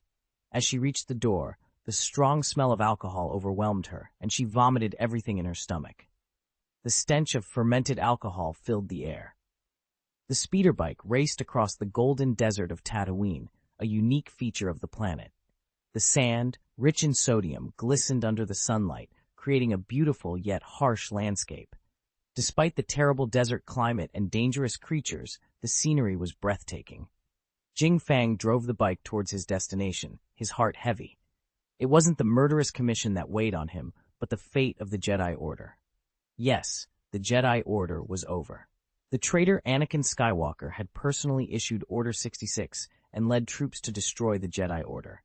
P.S. A beautiful female teacher, a heavy mission, unique abilities, a hardworking personality, and untapped potential. This is the most traditional protagonist template. Tang Xiao's type is only worthy of being a boss, destined to die either from talking too much or because of the plot. Chapter 1555, Jingfang. For Jingfang, the destruction of the Jedi Order felt like the entire sky had collapsed. In the Force, Jingfang could once sense the presence of many Jedi Masters. Even if their influence was unconscious, they constantly guided young Jedi Knights, helping them move forward on the path of light. But now the Force felt empty. Only boundless darkness remained, spreading everywhere. The dark side had won. Jingfang's heart was heavy with sadness, but he had to admit the truth. Darth Sidious, Count Dooku, and the Death Angel, these three dark Sith Lords, had divided the entire galaxy among themselves. A galaxy with a diameter of hundreds of thousands of light years had no place left for the light. Without the Jedi Order, where should he go? Jingfang had always deeply believed in the teachings of the Jedi Knights, a belief shaped by his own personality. Although a hint of light sleep he experienced as a child on the Dawn Star made him maintain a good impression of the Fourth Civilization, his values formed within the Jedi Order had long overshadowed that impression. By the time he became a true Jedi Knight, he would still try to avoid battlefields involving the Fourth Civilization. However, if the Jedi Order gave an order, he would go to the front without hesitation, even if the enemy was the Fourth Civilization. This mindset reached its peak during the Battle of the Rendili Galaxy. Jing Fang discovered that Tang Xiao, the governor of the Dawnstar planet whom he admired and respected, was actually the Death Angel, a Sith Lord. This revelation was unacceptable to him. During the battle, he and his master, Plo Koon, fought against the immensely powerful Death Angel. Plo Koon shielded him from the Death Angel's attacks, but sacrificed himself in the process. Witnessing his master's death, pierced through the heart by the Death Angel's bloody lightning, nearly broke Jing Fang. After the battle, he returned to his flagship and had a long conversation with Master Yoda, the leader of the Jedi Order. It was during this talk that he began to think independently, stepping outside the confines of the Jedi Order's teachings. Ignoring Master Yoda's objections, he rescued Arden Lin, who was seriously injured and on the brink of death. Master Yoda seemed to sense something and did not stop him, adopting a tacit attitude instead. Ultimately, the Galactic Republic's fleet in the Rendili Galaxy was completely defeated. In the chaos, Jing Fang took Arden Lin and left the battlefield. He didn't return to Coruscant, but instead took Arden Lin to the remote galaxy of Tatooine, hoping to live in isolation. He was extremely confused, unsure of his future, but he knew his strength was insufficient. He begged Arden Lin to teach him. Apprenticing to a dark side Force user, Jing Fang was sometimes frightened by his own actions. But in his confusion, Arden Lin, whom he had rescued, became active. After recovering from her injuries, she agreed to his request and taught him Iron Hand Kung Fu, Teras Kasi. The intensity of her training was overwhelming, and even with his physical fitness, Jing Fang was exhausted in the first few days. It was during this time that Jing Fang truly realized the immense power and skill of Arden Lin. Arden Lin's fighting skills were unparalleled. She could easily defeat Jing Fang with one hand, even when he wielded a lightsaber, while she fought barehanded. The disparity in their strength was like a chasm. Arden Lin could catch a lightsaber with her bare hands and punch with the Force to knock down a spaceship. This level of power left Jing Fang in awe. During the Battle of Rendili, Jing Fang had only known that Arden Lin was formidable. She could hold her own against Master Yoda and the Angel of Death. Although she was ultimately defeated, the gap wasn't insurmountable. This led Jing Fang to believe in her strength and seek her as a mentor. However, he never imagined that Arden Lin, who appeared youthful but claimed to be over 20,000 years old, possessed such unimaginable power. Despite her strength, she was still defeated by the Angel of Death and nearly perished, which further highlighted the Angel's terrifying power. Jing Fang, being a diligent individual, accepted all the training Arden Lin proposed. No matter how exhausted he was, he completed his training before resting. Arden Lin, on the other hand, seemed intent on pushing him to his limits, leaving him no free time. This relentless training left Jing Fang so tired that he only wanted to sleep after each session. However, this rigorous routine helped him cope with the destruction of the Jedi Order. Over time, although he remained troubled, he began to accept the harsh reality. After a period of intense training, Arden Lin started assigning him various commissions. These tasks ranged from one-on-one duels to gang fights and assassinations, all designed to hone his combat skills through real-world experience. In stark contrast to Jing Fang's disciplined state, Arden Lin seemed to be spiraling. She began drinking heavily, wandering aimlessly, and meeting with numerous acquaintances. She even went around proclaiming that Jing Fang was her godson, which left him feeling deeply frustrated. His initial respect for her began to wane, but their relationship evolved. They started to bicker, quarrel, and joke with each other, growing closer and more natural in their interactions. Jing Fang sensed that Arden Lin had a hidden agenda, but he had no time to dwell on it. He knew she wasn't as careless and stubborn as she appeared. She harbored many unknown thoughts. Lost in his thoughts, Jing Fang suddenly frowned and swerved his hoverbike. A sniper bullet whizzed past the spot where he'd been moments before. The sharp crack of the gunshot followed. It was a sniper rifle from the Tuscan Sands. Chapter 1556, The Second Apprentice, Part 1. Entering the sphere of influence of the Tuscan Sands. Jing Fang skillfully maneuvered the hoverbike, maintaining high speed while deftly dodging every shot aimed at him. The Tuscan Sands were notoriously hostile to other inhabitants of Tatooine, and this animosity was mutual. The Tuscans had long been raiding nearby residents, sometimes even hijacking transport vehicles. In retaliation, the residents would organize counterattacks, occasionally hiring mercenaries to launch spaceship assaults on Tuscan strongholds. Once someone entered the Tuscan Sands' territory, their ever-watchful sentries and snipers would immediately attack, aiming to kill and loot. However, these threats were inconsequential to Jing Fang. His hoverbike evaded all the shots, and even if a bullet came too close, a casual punch from him would send it flying away, unable to harm him. Jing Fang sped into the heart of the Tuscan tribe, which was nestled within a hill. The Tuscans had carved numerous cave dwellings into the hill, using them as homes and, in times of invasion, as hiding places. These caves provided excellent protection, even against spaceship bombings. Consequently, most bounty hunters were reluctant to take on missions involving the Tuscans, fearing the possibility of anti-aircraft missiles being fired from the caves. Jing Fang leaped off his hoverbike and charged towards the hill. Tuscan warriors, howling in rage, rushed to meet him. Some wielded captured blasters, others homemade powder guns, and many brandished solid barbed clubs known as gatorfi. These clubs, with a spike on one end and 4 sharp flanges on the other, were crafted from whatever materials the Tuscans could find, be it wood or metal. The gatorfi was a symbol of a Tuscan warrior's passage into adulthood, prominently featured in the Book of Boba Fett. Facing the oncoming Sandmen, Jing Fang fearlessly met them with his fists. Since he began practicing Iron Hand Kung Fu, his master, Arden Lin, had taken away his lightsaber. However, for a practitioner of Iron Hand Kung Fu, the presence or absence of a lightsaber was irrelevant.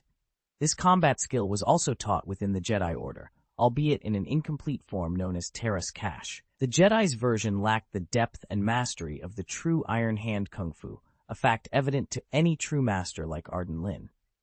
Many Jedi Knights had practiced Iron Hand Kung Fu, but mostly as a supplementary boxing technique to complement their lightsaber skills. It could be particularly effective in close combat when the lightsaber was restricted. For instance, Darth Maul, a master of Iron Hand Kung Fu, had used it to catch Qui-Gon Jinn off guard during their duel, leading to Qui-Gon's defeat. However, the Jedi's version of Iron Hand Kung Fu was rudimentary compared to the true art. To Arden Lin, it was like comparing the 18 dragon subduing palms to a basic set of radio gymnastics. True Iron Hand Kung Fu could be integrated with the Force, enhancing the practitioner's body through its power. Practitioners of Iron Hand Kung Fu scoffed at lightsabers, viewing them as hindrances to their connection with the Force. With their skills, they could deflect artillery fire with their bare hands, grasp the scorching blade of a lightsaber, and even cause mountains to crumble with a single punch. Jingfang's fists were unstoppable. Every Tusken warrior who charged at him was swiftly knocked down, one after another. Jingfang moved swiftly, knocking out each Sandman warrior he encountered without killing them. However, the Sandman tribe was vast, and despite his efforts, he couldn't locate their leader. Instead, more and more Sandman warriors charged at him, howling as they advanced. The terrain became increasingly complex as he ascended the mountain. Without his innate sense of direction, he might have easily gotten lost.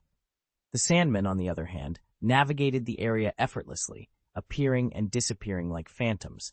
Yet, the leader of the Sandman tribe remained elusive. The Tusken Shapi, Eopal had a custom of covering every inch of their bodies with masks and clothing, making it even harder for Jingfang to identify his target. Suddenly, he felt a sharp blow to his back. He twisted his body just in time, preventing the sharp thorns of a Garfield stick from piercing him. The foul stench emanating from the spikes confirmed his wise decision. A stab would have poisoned him, possibly fatally. Despite the pain, he retaliated with a powerful punch, sending the attacking Sandman soldier flying several meters away. The soldier crashed into a rock, his neck snapping with a sickening crack, and lay motionless on the ground. Jingfang was momentarily stunned. This was the first time he had killed someone since arriving here. Although he had killed many on the front lines before, those were battles between armies, and killing was part of the conflict. Now, he felt he was killing for a mere reward, and the significance of it felt hollow. Among the charging Sandman warriors, a woman-like figure ran out, wailing as she cradled the corpse of the fallen Sandman, crying loudly. The scene struck a chord with Jingfang, causing him to hesitate and consider retreating. However, the Tusken people saw his hesitation as an opportunity and charged at him with even greater frenzy. Jingfang realized he had underestimated them. Despite their primitive appearance, the Tusken had survived on the harsh edges of Tatooine, fending off bounty hunters and gangsters. His iron hand skills were not enough. If he had a lightsaber, he might have carved a path through them, but now, swish. Several Sandmen attacked simultaneously from different directions with their Garfield sticks. Jingfang managed to block most of the attacks, but one Sandman was unexpectedly strong. Jingfang's punch did nothing to budge him. Then, he felt a sharp pain in his ankle. He had been struck. Suddenly, dizziness overwhelmed him, his vision blurred, and his throat felt constricted. The Tusken smeared their Garfield sticks with various poisons, and he had been hit. Staggering, Jingfang felt a cold dread settle in his heart. Was this how he would meet his end at the hands of the Sandmen? Chapter 1557, The Second Apprentice, Part 2. When Jingfang opened his eyes again, he found himself lying in a cave dwelling of a Sandman.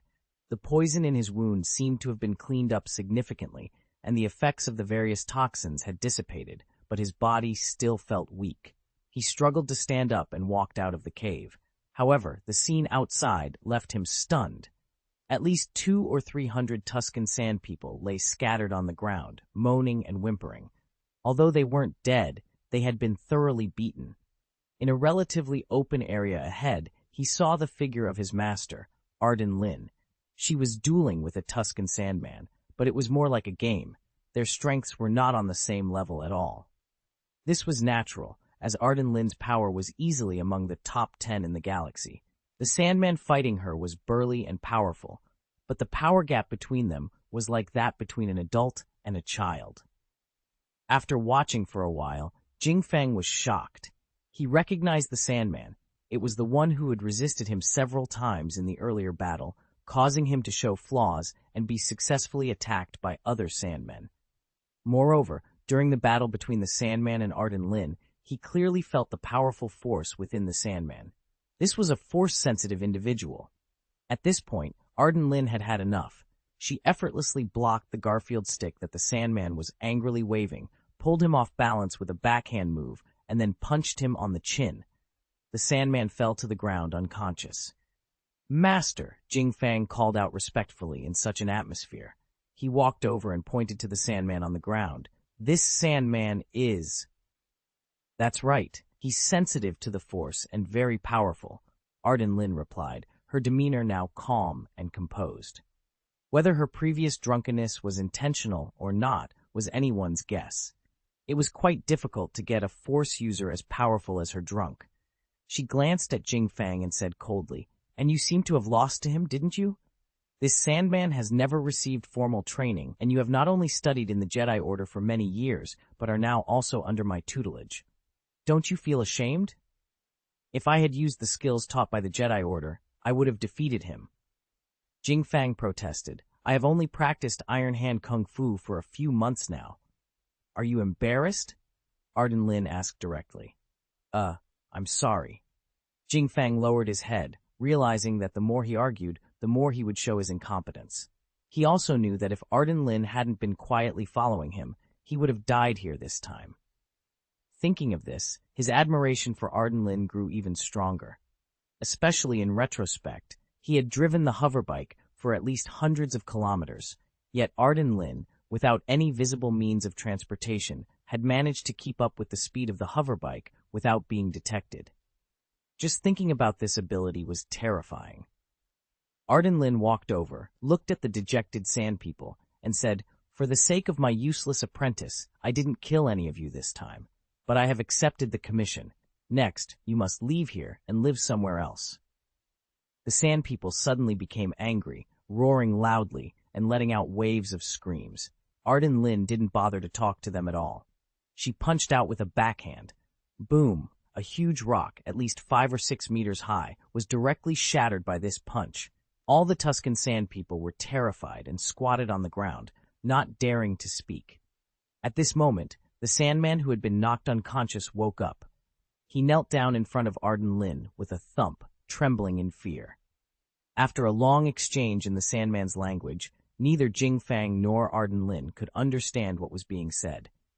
They looked at each other in confusion until an older Sandman stepped forward and spoke in broken galactic tongue. He said that we, the Ur tribe, are willing to serve you as our master, the Elder Expla. Ined. "Master, have you subdued this group of Sandmen?" Jing Fang asked, astonished. "Kuk-Ur is our young leader, and he wishes to be your apprentice. He seeks the power of vengeance. He has no more wealth than the Lahi tribe. Here we are," the old Sandman continued, his speech halting. "The power of revenge? Against whom?" Arden Lin inquired. Ka-Ora gestured and spoke at length. The elder translated, "A group of humans with big guns. They killed our clansmen, and the patriarch's parents died because of it. Bounty hunters, right? This tribe is large, so they probably robbed a lot of caravans. It's normal to be targeted," Jing Fang speculated, frowning. "Heh, interesting. So, he is our target?" Arden Lin took out her printed power of attorney and examined it. She noticed that the Sandmen had wrapped themselves tightly, making them indistinguishable from one another. No wonder they couldn't be found. "It seems that he is the most powerful and strongest. It's not surprising he became the leader of this tribe," Jing Fang observed. "The power of vengeance? Not bad. Anger is the source of darkness." Arden Lin's interest was piqued. The reason she had fought with Ka-Ora for so long was precisely because she admired his talent as a Force-sensitive individual.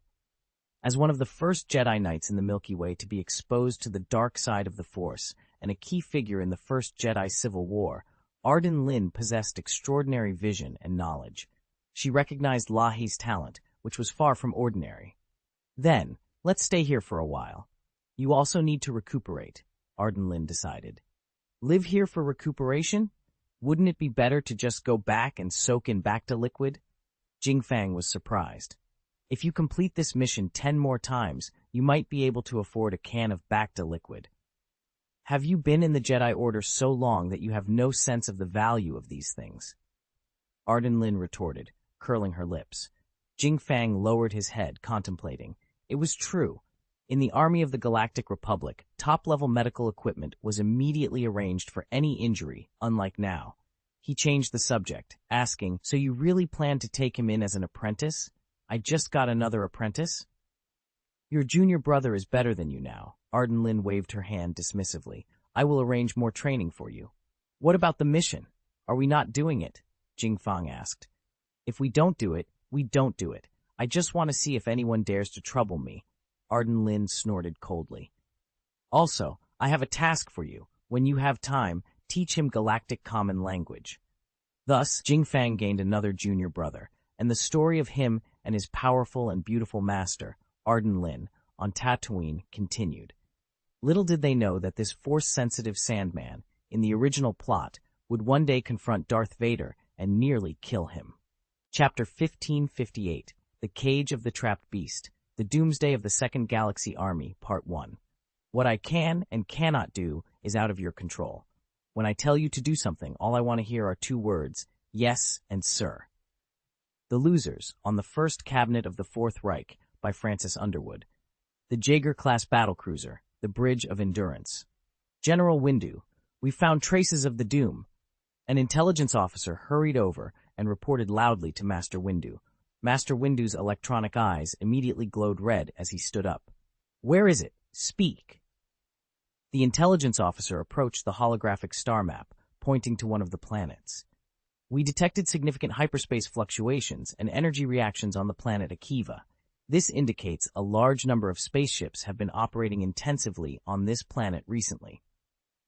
Planet Akiva? Master Windu frowned.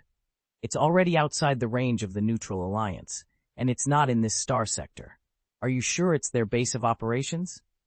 The intelligence officer shook his head.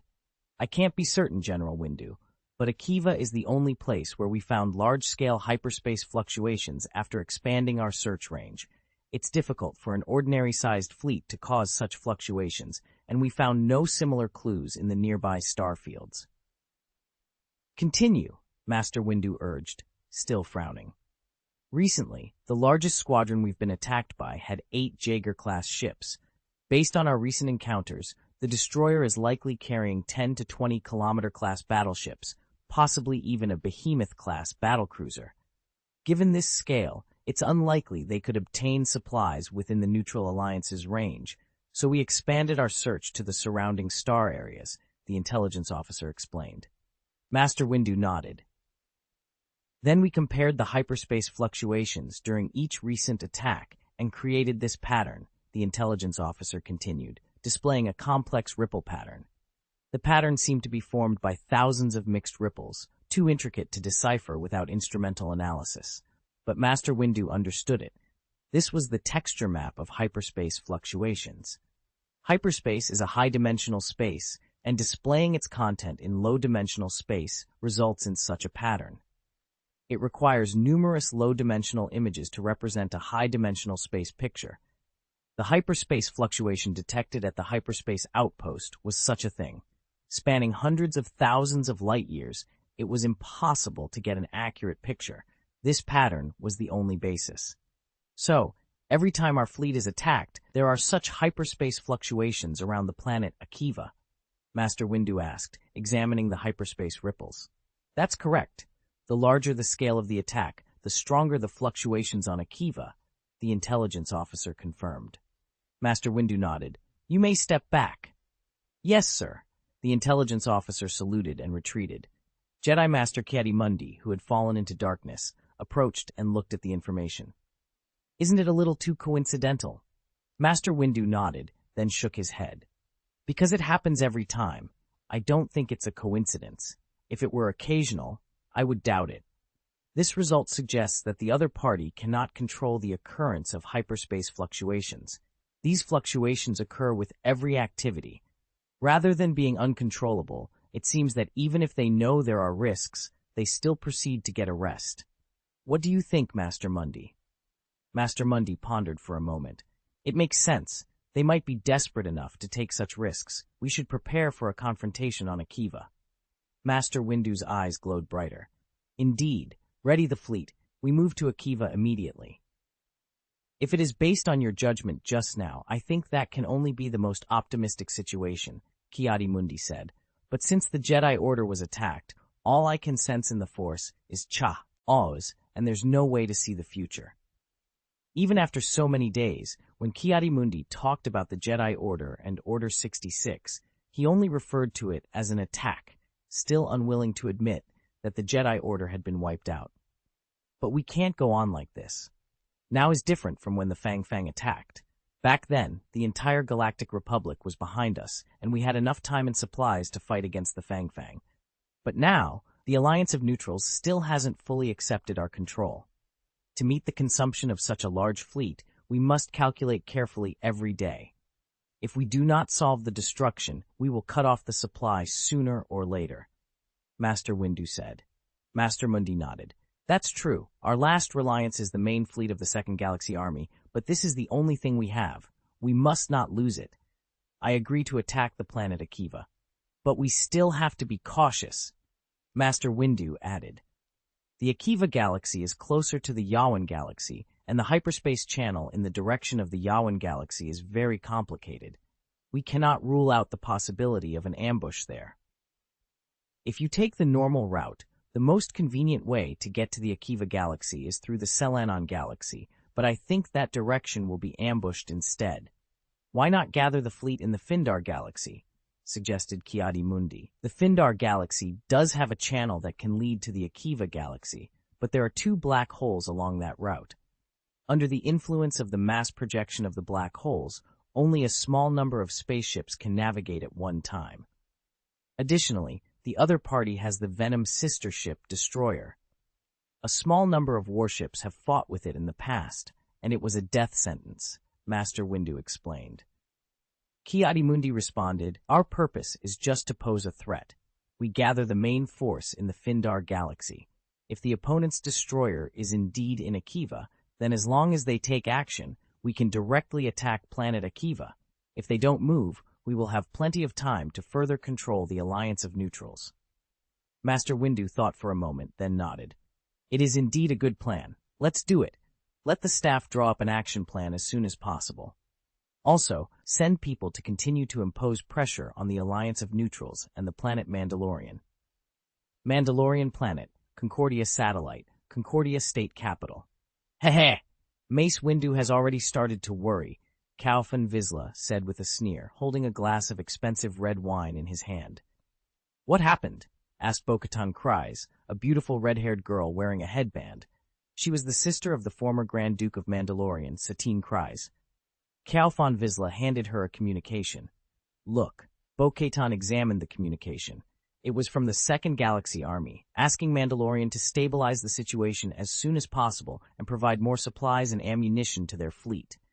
In return, the Second Galaxy Army would support Calfan Vizsla in becoming the true leader of the Alliance of Neutrals. Despite his youth, Bo-Katan Kryze sneered at the communication. It's all empty talk. That bald-headed Windu thinks that just by giving us a promise that we don't know if they can achieve, we have to hand over a large amount of supplies? You are Satine's younger sister. You have completely inherited her keen political sense, but at the same time, you have learned the spirit of bravery and fearlessness from our Death Watch, Calfan Vizsla said with a smile. Do you know what's the best thing about this? What is it? Bo-Katan asked. The most wonderful thing is that if we keep the Second Galaxy Army hungry, they will keep feeding us like this, and once they... Extraordinary Vizsla was taken aback. The planet Mandalore may not be up to us, he said. Hey, aren't you afraid of pushing Windu to the brink and having him occupy us with force? Bo-Katan Kryze retorted. Let me make it clear, Mace Windu and his Second Galaxy Army wouldn't dare. Extraordinary Vizsla sneered. The Second Galaxy Army may look formidable, but it's just a beast trapped in a cage. Occupying Mandalore with arms, does he dare to extend his power here? Whether he wins or loses, it will drain his limited resources, and in any subsequent actions, they will be restricted until they starve to death. Bo-Katan touched her chin thoughtfully. You mean that although the Second Galaxy Army can occupy us, once they do, they won't get the resources they need and will starve instead. So, occupying Mandalore is easy but ruins their future? I had someone hint to him that all our centralized farms and food processing factories are rigged with bombs. If they try anything, these bombs will be detonated immediately. Extraordinary Vizsla grinned. If you do this, at least half of the people on Mandalore will starve to death. Bo-Katan Kryze's expression turned grim. What does that matter to me? Extraordinary Vizsla laughed. I have to say, you seem to have gotten a lot smarter recently, and a lot more annoying, Bo-Katan Kryze said. Did you change, or is someone teaching you? This has always been my method. Don't forget how I dealt with Jango Fett and his so-called true Mandalorians. Extraordinary Vizsla waved his hand dismissively. All right, I will handle Windu. You should continue to attack the remnants of Prime Minister Almec. This task must be done by you. Only if you defeat Almec can you justifiably become the new Duchess of Mandalore. My sister's wrong path will be corrected by my hands, Bo-Katan Kryze said confidently. She put on her helmet and walked out with several Death Guard fighters. The armors of the Death Guard warriors who followed Bo-Katan Kryze had blue stripes, different from the pure black armors of Extraordinary Vizsla's men. After Bo-Katan Kryze left, Extraordinary Vizsla returned to his office. He turned on a mysterious communicator, and the other end of the holographic projection revealed a short figure wearing a black cloak. Honorable Master, isn't he here? Extraordinary Vizsla was a little surprised not to see the Bis people. The Lord has more important things to do, and this matter obviously has nothing to do with you. Tell me what you want. The man in the black cloak was Shen Zhan. I want to report to the Lord that Mace Windu's fleet has been under attack, but I don't know who the attacker is. Now he is putting more and more pressure on us, asking us to increase supplies, Extraordinary Vizsla said hastily. I told you, if you starve him, you will be safe. If you feed him, you will surely die. Just keep going like this, Shen Zhan said coldly. But now with the Jedi Order, how should I deal with it? Extraordinary Vizsla asked. Don't pay attention to an organization that is already doomed to perish. Your established strategy remains the same. Continue to deal with the Second Galaxy Army and the Galactic Republic and ask them to raise their bargaining chips. When the remnants of Almec are completely wiped out, you will openly support Bo-Katan Kryze as the new Duchess and then rejoin the Galactic Republic, Shen Zhan said. Extraordinary Vizsla hurriedly asked, I'm just wondering about this matter. After all, it was Master Windu who recognized the legal status of our Death Guard at that time. We didn't get much support from the Galactic Council. Under the hood of the cloak, Shen Zhan's smile became cold. Believe me, the Galactic Council won't be something you need to think about soon. This Extraordinary Vizsla was stunned for a moment. To be honest, he didn't believe this person. After all, he was just the Lord's apprentice. At this moment, he wanted to question the incredible plan the other party had proposed, but he didn't dare to speak. He stood there, stunned. Shen Qiaowen didn't want to engage with him any further. Seeing him in a daze, she immediately cut off the communication. Meanwhile, Mace Windu finally initiated his plan. After looting another batch of supplies from the Alliance of Neutrals and of the planet Mandalore, Master Windu divided his fleet into 3 groups. One group remained on the planet Garros IV, which was directly occupied by the Second Galaxy Army and served as their headquarters. Another group was dispatched to the vicinity of the planet Mandalore to ensure the security of this crucial location. As for Master Windu himself, he led the most powerful segment of the fleet and headed directly for planet Fendel. According to the plan, his fleet would be stationed in Fendel. If the battleship Doom was indeed being replenished and repaired on planet Akiva, then his presence would serve as the greatest deterrent to Doom. Chapter 51-59, The Cage of the Beast, The Doom of the Second Galaxy Army, Part 2. Master Windu's main fleet entered the planet Fendel, marking a significant strategic move. Prior to this, to maintain the supply lines for the Second Galaxy Army's main fleet, he had divided his forces into over 10 squadrons, scattering them across the star fields of the Neutral Alliance to facilitate the acquisition of supplies. However, supplying a massive fleet consisting of more than 200 capital ships and 500 small and medium-sized warships required an enormous amount of resources. To transport these materials, a comprehensive logistics system had to be established. Unfortunately, Mace Windu had limited transport ships at his disposal. To meet the immense demand for supplies, he forcibly confiscated transport ships and civilian spaceships from the Neutral Alliance, causing significant discontent among its members.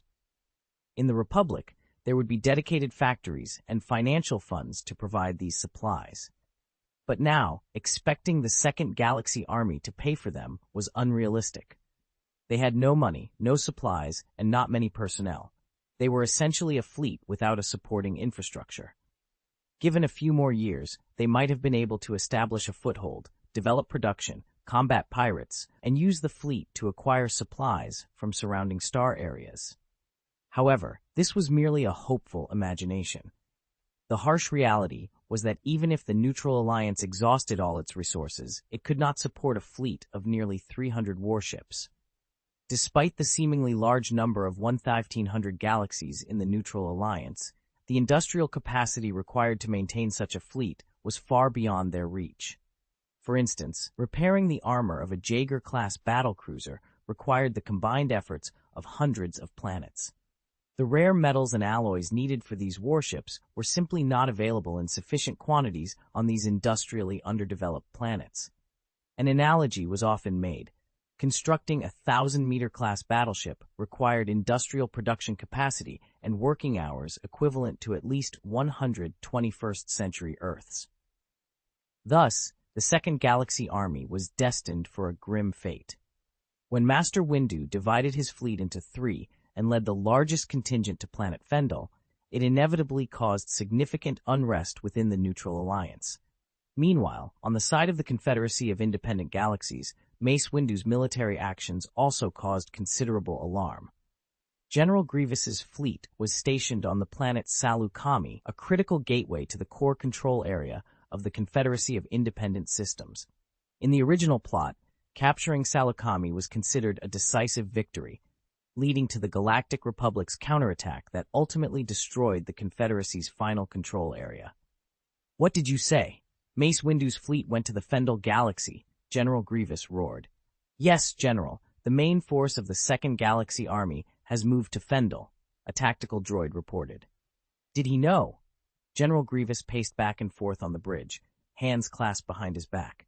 "Our secret robot factory on the planet Akiva should be very low-key and cautious. How did they find out? Investigate immediately. Check if there has been any unusual cargo volume recently." "Roger?" The T-Series tactical robot responded, its electronic eyes flickering briefly before continuing. "Inspection complete. No abnormalities detected.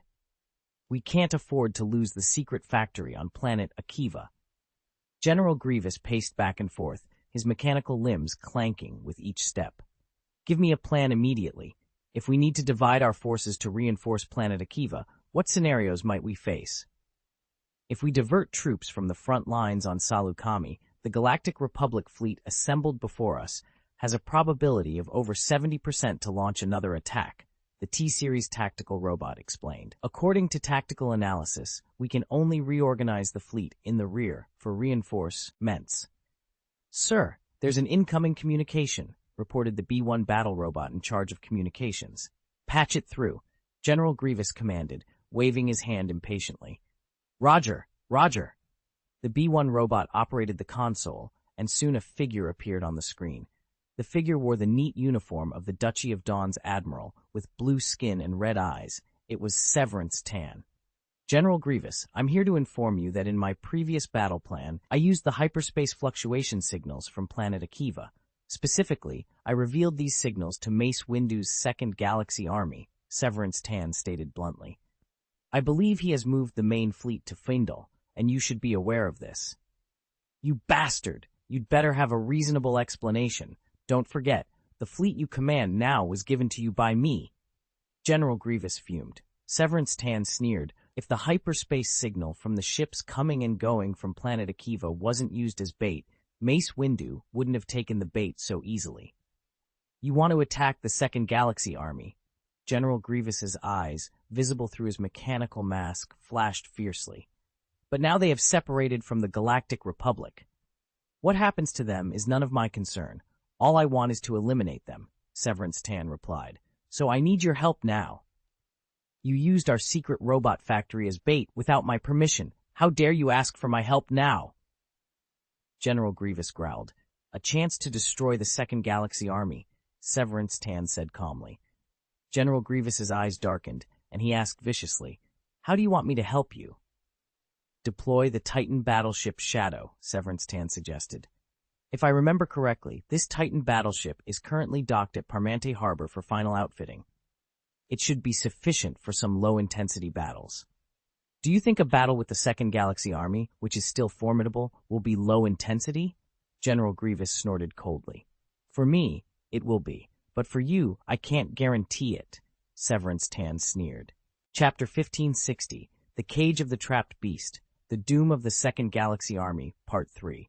Send a reconnaissance plane to investigate the planet Akiva, Mace Windu ordered. Yes, sir. The officer responded promptly. Mace Windu then turned to Master Ki-Adi-Mundi, who was standing beside him. Where do you think the battleship destroyer should be now? He asked. Ki-Adi-Mundi pondered for a moment before replying, If we continue to press down on the planet Fendel, the destroyer will eventually reveal itself. The worst-case scenario is that it's on the planet Akiva. This would mean we are in a standoff, which is not conducive to eliminating it quickly and refocusing on the Neutral Alliance area. Mace Windu's electronic eyes flickered with a terrifying light. If the destroyer is now in the Neutral Alliance star area and continues to attack our transport fleet, we can block its retreat and destroy it directly. The fleet carried by the destroyer is not large. Once our army overwhelms it, it will have nowhere to hide. Ki-Adi-Mundi nodded in agreement. We need a stable rear before engaging external threats. Destroying the Doom as soon as possible is crucial. If we can occupy its secret base on Akiva, it would be even better. A planet that supports such a large battleship must have comprehensive logistics facilities, which would solve our immediate needs.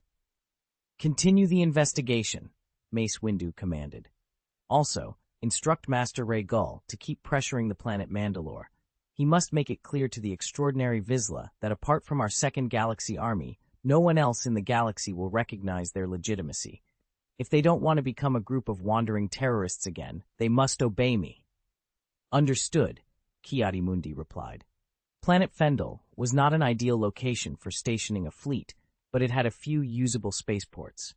Mace Windu allowed some officers and soldiers to rest on the planet. Staying in the narrow confines of a battleship for extended periods was a physical and mental strain on the crew. Additionally, some resources could be mined on the planet and processed by the supply ships accompanying the fleet, providing some much-needed replenishments. Days passed in this manner. The reconnaissance plane reported some energy reactions on the planet Akiva, suggesting the construction of a hidden spaceport. However, the plane did not dare to get too close. Importantly, the sensors did not detect the presence of the battleship destroyer. It was impossible to completely hide a 4,825-meter-long behemoth like the destroyer and its immense energy output. This good news bolstered Mace Windu and his fleet's resolve. It increased the likelihood that the Doom was in the Neutral Alliance area, allowing the Second Galaxy Army fleet blockading planet Fendel to potentially catch it. However, for the lower-level officers and soldiers, this was meaningless. Who wanted to wait indefinitely on such a remote and desolate planet? The destroyer was a concern for the higher-ups, not the ordinary soldiers. Moreover, since the Second Galaxy Army had broken away from the Galactic Republic, morale had been unstable. Despite Mace Windu's efforts to control the fleet and ensure most officers and soldiers had no ties to the Republic's inner and core circles, the separation from the Galactic Republic still weighed heavily on them. The feeling was akin to leaving a family with hundreds of thousands of dollars to open a small shop and start a business with the same amount. There was always a lack of belonging and security. This resulted in the soldiers' psychological state being quite fragile. The prolonged wait only heightened their sensitivity. However, things were about to change. As mentioned before, it is difficult to hide a massive warship like the destroyer. General Windu, we've located the Doom. An intelligence officer hurried over, shouting with excitement. On the planet Antivi. Are you certain? How many warships are accompanying it? Mace Windu, who had been mentally exhausted during this perfor, Iod asked. His face, covered with unkempt stubble, made his semi-mechanical visage appear even more menacing. Attack immediately, Mace Windu commanded loudly. He knew the fleet's current situation and could not afford to wait any longer. Calculate all possible hyperspace routes around the planet Antivi. Set up hyperspace blockers immediately to delay their actions. Give our fleet time to engage. Yes, sir. The intelligence officer, equally excited, saluted sharply and quickly ran off to relay the orders. Destroy the Doom today, Mace Windu declared emphatically. He understood that the Second Galaxy Army was not in good shape and needed to establish a solid rear base as soon as possible. However, the existence of the Doom made this plan unfeasible. Conversely, Mace Windu also knew that the state of the destroyer could not be optimal. The area where the Alliance of Neutrals was located had previously been within the Galactic Republic's sphere of influence. Due to the Alliance's presence, no military-related spaceships were allowed to pass through. This star area was effectively isolated from the outside and not connected to the Separatist-controlled regions. Therefore, the destroyer lacked a solid rear, making it highly probable that a small fleet could infiltrate and conduct a sabotage mission, much like the battleship Fang and the Titan battleship Plague had done before. The main fleet of the Second Galaxy Army began to depart from planet Fendel. The massive fleet, consisting of 100 capital ships and 300 small and medium-sized warships, was divided into 3 formations. They entered the hyperspace channel from different directions. These formations would head towards the 3 hyperspace channels around the planet Antivi and deploy fleet-level large-scale hyperspace blockers to completely trap the destroyer. Fast reconnaissance planes and frigates had already set off ahead of the main fleet. They would deploy small hyperspace blockers to interfere and ensure that the Doom's movements were constantly monitored. If the Doom entered hyperspace, nearby reconnaissance planes could calculate its destination based on hyperspace fluctuations. The decisive battle was imminent. The end of the battleship destroyer was near. Chapter 1561, The Cage of the Trapped Beast, The Doom of the Second Galaxy Army, Part 4. Perhaps the reason for Severance Tan's reputation as a renowned general is that she often makes people overlook the fact that she is, in essence, a very traditional Chixian academic general. Her military strategy is filled with the principle of hit after strike. In other words, when you decide to engage aggressively with her, you should think twice about whether she's luring you into a trap. The Star Record of the Fourth Reich, Chapter 59, on Severance Tan. The capital of the Galactic Republic, Coruscant, the Parliament Building, the Speaker's Office. Your Excellency, the Supreme Strategic Command has just received an urgent call from the Intelligence Department. They have detected traces of a Titan warship at the largest Separatist shipyard, Parmanta Port. It has been confirmed to be the same type of ship as the Plague. Deputy Speaker Masameda reported as he quickly entered the room, bowing his head to Speaker Schiff Palpatine. Dooku is really impatient, investing a lot of resources into these Titan battleships. Very well, since this is the case, we need to show him that the tactics used by the Plague are outdated. Can you identify the target? Palpatine asked slowly. Our hyperspace outpost captured 2 jumps, one on the planet Felucia and another on the planet Arda. According to the Intelligence Department, the target of this Titan battleship should be the Yawan Galaxy, Masameda explained. Yawan Galaxy? What could they be planning there? There shouldn't be any strategic objectives worthy of deploying Titan battleships. Are they testing the voyage? Schiff Palpatine frowned. Their target may be the planet Mandalore and the Second Galaxy Army, Masameda suggested. Our intelligence personnel have just reported that Mace Windu's Second Galaxy Army has conducted a large-scale mobilization, moving his main fleet to planet Findal. Something interesting must be happening in the direction of Mandalore and the Alliance of Neutrals that we are unaware of, Palpatine sneered. Could it be that the Separatists are targeting Mace Windu's fleet? Masameda pondered. But it should be difficult for the Separatists to mobilize a large fleet to Mandalore, right? Even with Titan battleships, a small fleet wouldn't stand a chance against the Second Galaxy Army. Or should we secretly provide some intelligence support to the Separatists? Let them weaken each other as evenly as possible? Vice Speaker, your mind is getting sharper, Schiff Palpatine said with a smile. But to Mas Amida, this smile looked like that of a devil. He suddenly felt cold sweat and quickly lowered his head, saying, I wouldn't dare, Mr. Speaker. I am wholeheartedly for the Republic.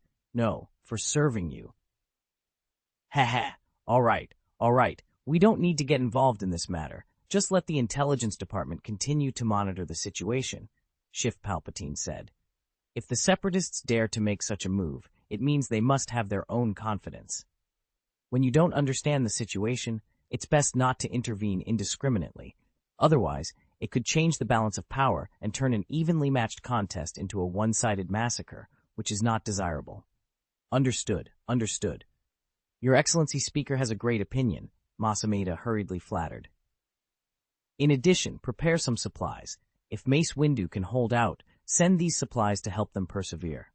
After all, with so many warships, if they collapse before fighting due to insufficient supplies, it would be a waste, Shift Palpatine said with a sinister smile. Yes, I will arrange it immediately. Mace Windu's main fleet once again divided its forces into three, simultaneously advancing towards the planet Antway, where the battleship, the destroyer, was discovered. The planet Fendel, a moderately sized transportation hub in this star area, has a hyperspace channel capable of supporting the mobilization of fleets of his scale. White light flashed as the three fleets arrived at their destinations one after another, deploying the fleet-level hyperspace blockers carried by their capital ships. According to the reconnaissance report, the battleship destroyer remained stationary, docked next to one of the satellites of the planet Antway, with only rudimentary concealment. Surrounding the destroyer were 5 behemoth-class battlecruisers and more than a dozen frigates. Everything was just as Mace Windu had predicted. The destroyer was not capable of carrying too many warships due to its own supply issues. Even with their continuous raids on the Second Galaxy Army's transport fleets, they should have reached their limit by now. The opportunity was ripe. Start immediately after the hyperspace engine cycle is completed. Target planet Antway. Destroy the destroyer, Mace Windu commanded loudly. Without hesitation, the three fleets activated their hyperspace engines. After a flash of white light, they vanished into space. Antway, a planet located in the middle ring of the Milky Way, belongs to the Antway Galaxy. This planetary system has only one satellite and is quite distant from its star, resulting in a planet covered with ice and snow, with an average temperature of around -80 degrees. Life struggles to survive here, but with effort, colonization is not impossible. The Antway Galaxy is very young, and the star formation process is not yet complete. A large asteroid belt and numerous nebulae with magnetic fields make the environment complex. Currently, the value of the planet Antway remains undiscovered.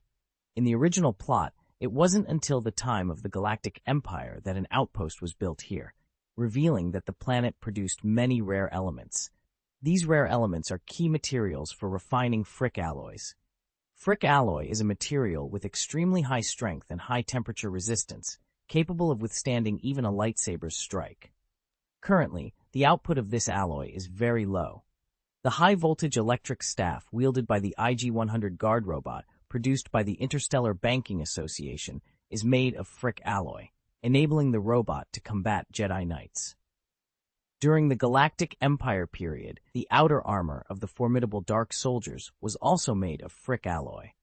These Dark Soldiers, with their terrifying defense, were said to be capable of suppressing an entire planet single-handedly.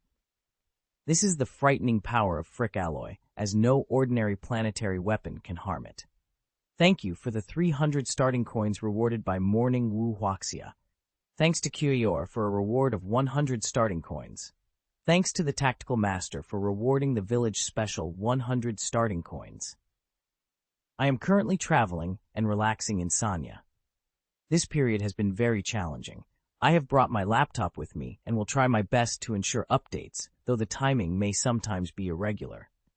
Chapter 1562, The Cage of the Trapped Beast, The Doom of the Second Galaxy Army, Part 5. In the original plot, there are instances where the flick alloy is cut by a lightsaber. For example, in The Mandalorian 2, the Dark Soldiers, who are entirely made of frick alloy, are all sliced apart by lightsabers. But consider who wields the lightsaber in that scenario, Luke Skywalker. Although Luke had not yet reached his peak during that period, he was already the most powerful Jedi Knight in history.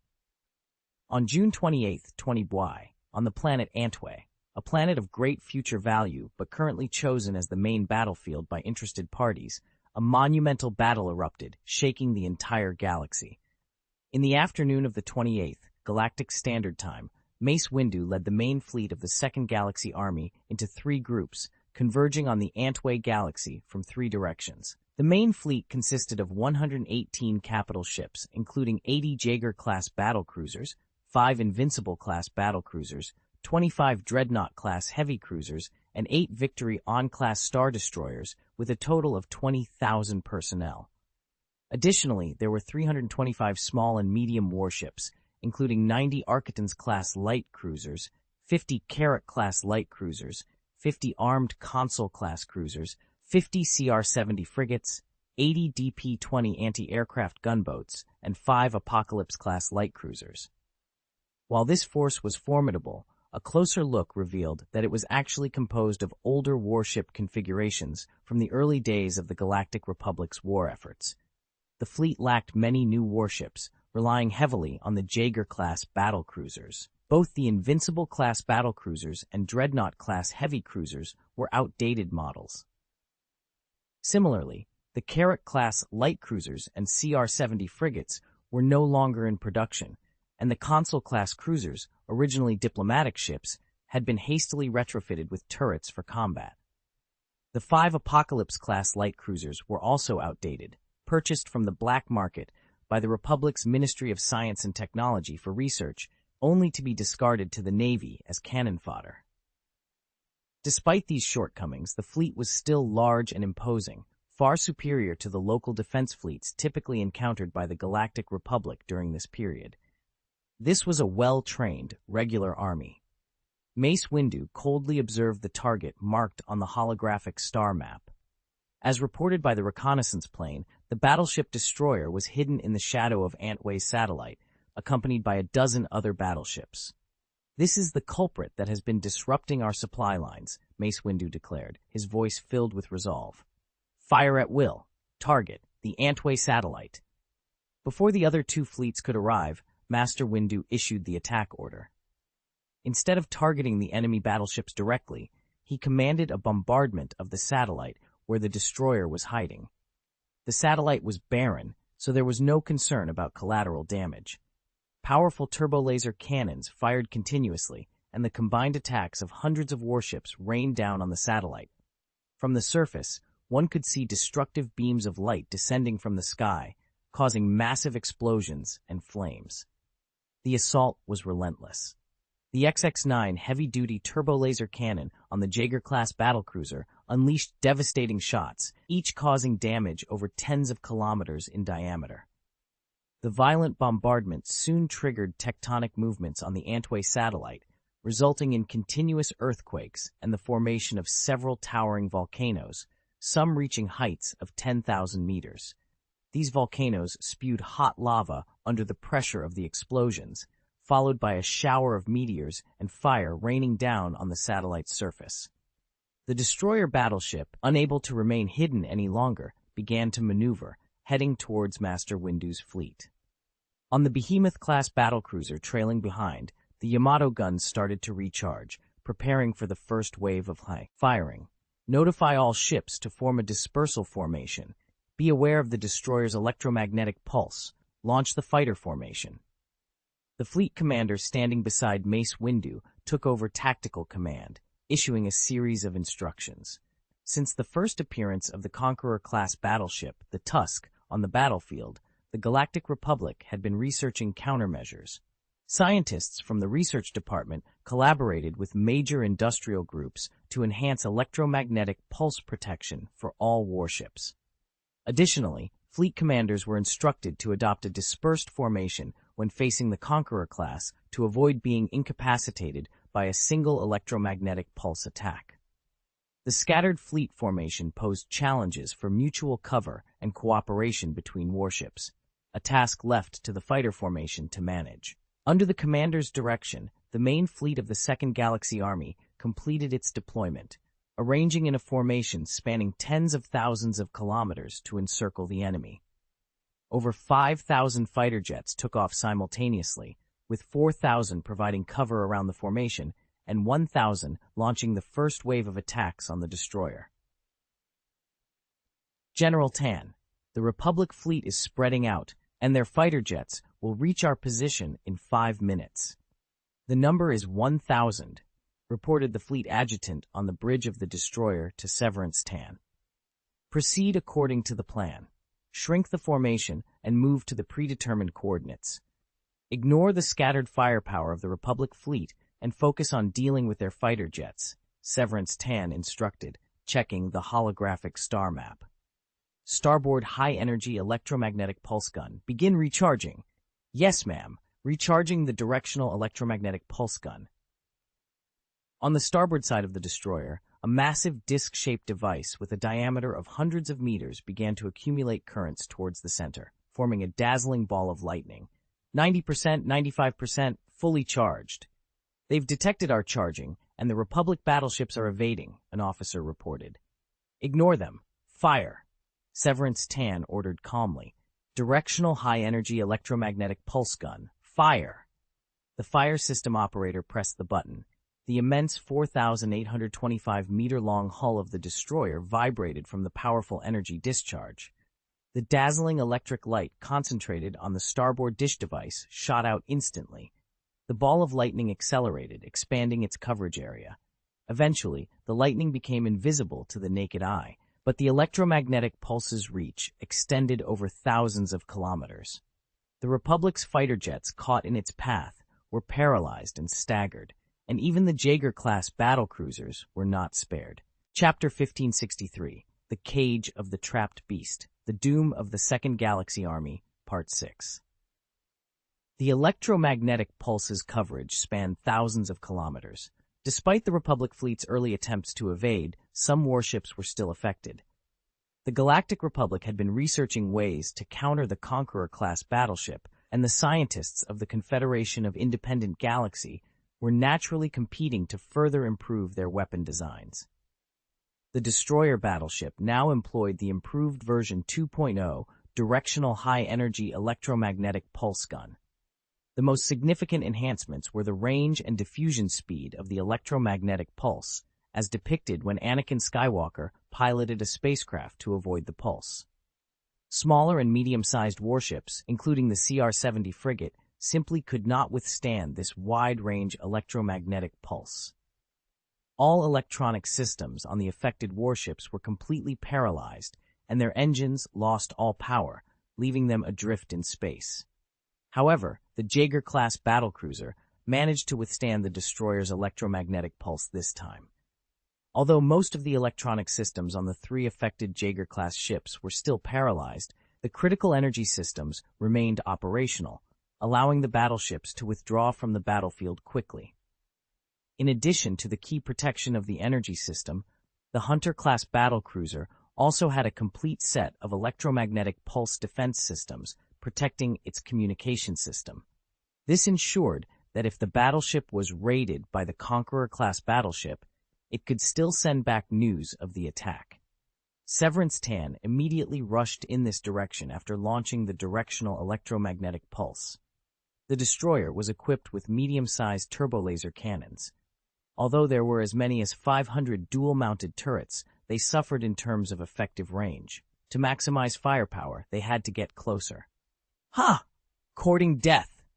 Mace Windu sneered when he saw that the Doom hadn't retreated but advanced, looking like a dead fish. All battleships, full fire, destroy the Doom for me. The Republic's warships and fighter jets immediately unleashed a barrage of artillery fire on the Doom, but they soon realized it wasn't going to be easy. Although the 500 twin-mounted medium-sized turbolaser guns on the destroyer didn't perform well against warships, they were highly effective against fighter jets. The 500 turrets had almost no blind spots. Under the powerful and advanced fire control system, the Galactic Republic's V-19 Torrent light fighters were shot down in large numbers, making it difficult for the Y-wing bombers to get close enough to drop their bombs. Additionally, the Republic fleet's formation was very scattered, and the destroyer continuously fired electromagnetic pulse guns to interfere, allowing it to penetrate the Republic fleet's interior with the momentum of a spear. At this time, The other two fleets sent by Master Windu to intercept the destroyer also entered the Antway galaxy, finally understanding Severance Tan's intention to take the initiative to attack. The destroyer had rushed deep into the formation of Master Windu's fleet, moving farther away from the other two squadrons. If the destroyer had stayed near the planet Antway and resisted stubbornly, it would undoubtedly have been surrounded by now. But now, not only did the directional electromagnetic pulse of the destroyer pose a threat, but it's powerful. The Yamato cannons of the 5 Behemoth-class battlecruisers made the Republic's warships hesitant to confront the destroyer directly. Instead, they attempted to flank it from the sides and rear, hoping to catch it off guard. This resulted in a scenario where the destroyer, leading a small fleet, continuously harassed Mace Windu's fleet, while the other two Republic fleets could only chase after it. The numerical advantage of the Galactic Republic fleet was rendered ineffective in this short period, which was exactly what Severance Tan had anticipated. The battleship destroyer had already turned around and was heading towards the asteroid belt beyond the planet Antway. As previously mentioned, the Antway galaxy, being relatively young, was still in the process of star formation. Currently, only the planet Antway had fully formed, with an asteroid belt filled with a large number of electromagnetic nebulae lying beyond its orbit. In hundreds of millions or even billions of years, these asteroids and nebulae might gradually coalesce into 2 or 3 more planets, ejecting additional materials to other orbits and forming new celestial bodies. But for now, these early planetary materials provided the perfect hiding place for the destroyer.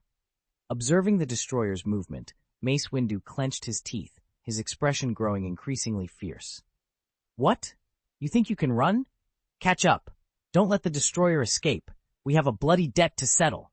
He glanced at the holographic star map again and snorted coldly. "Prepare my fighters. Arrange another formation of Y-wing bombers. I will personally lead the team out." "Yes, General."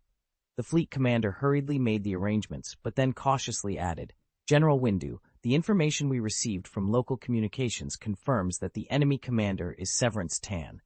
"So what?" Mace Windu shot him a cold look.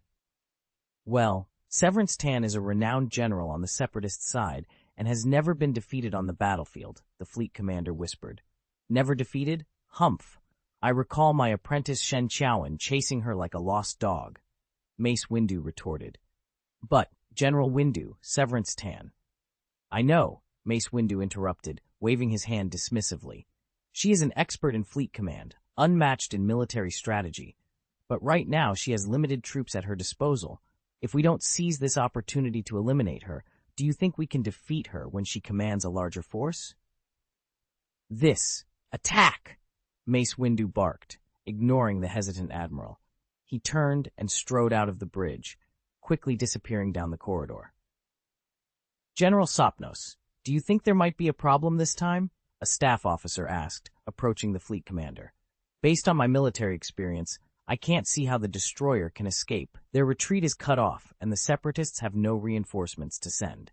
This should be an absolute advantage, a strangulation battle," General Sopnos sighed. "But the opponent is Severance Tan." Chaverstraer, Chapter 1564, The Cage of the Trapped Beast, The Doom of the Second Galaxy Army, Part 7. Mace Windu personally led a bomber formation in a daring assault on the battleship destroyer. Simultaneously, other fighter formations launched by the Republic fleet provided cover, resulting in a chaotic exchange of fire around the battleship. The destroyer, along with its escort, the Behemoth-class battlecruiser, carried a limited number of fighters.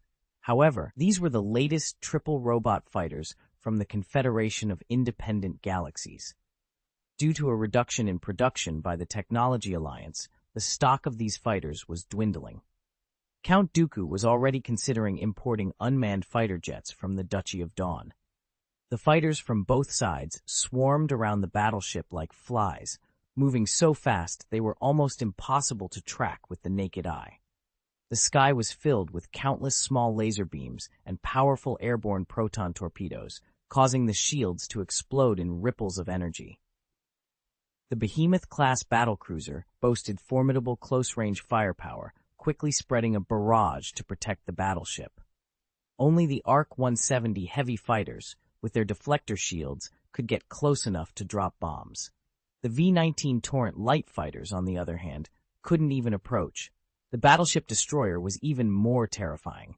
Its 500 twin-mounted medium-sized turbo-laser cannons could be used for both anti-ship and anti-aircraft battles, totaling 1,000 gun tubes. Additionally, it had special point defense laser cannons to protect key parts of the ship, along with proton torpedo launchers, ion cannons, and tractor beams.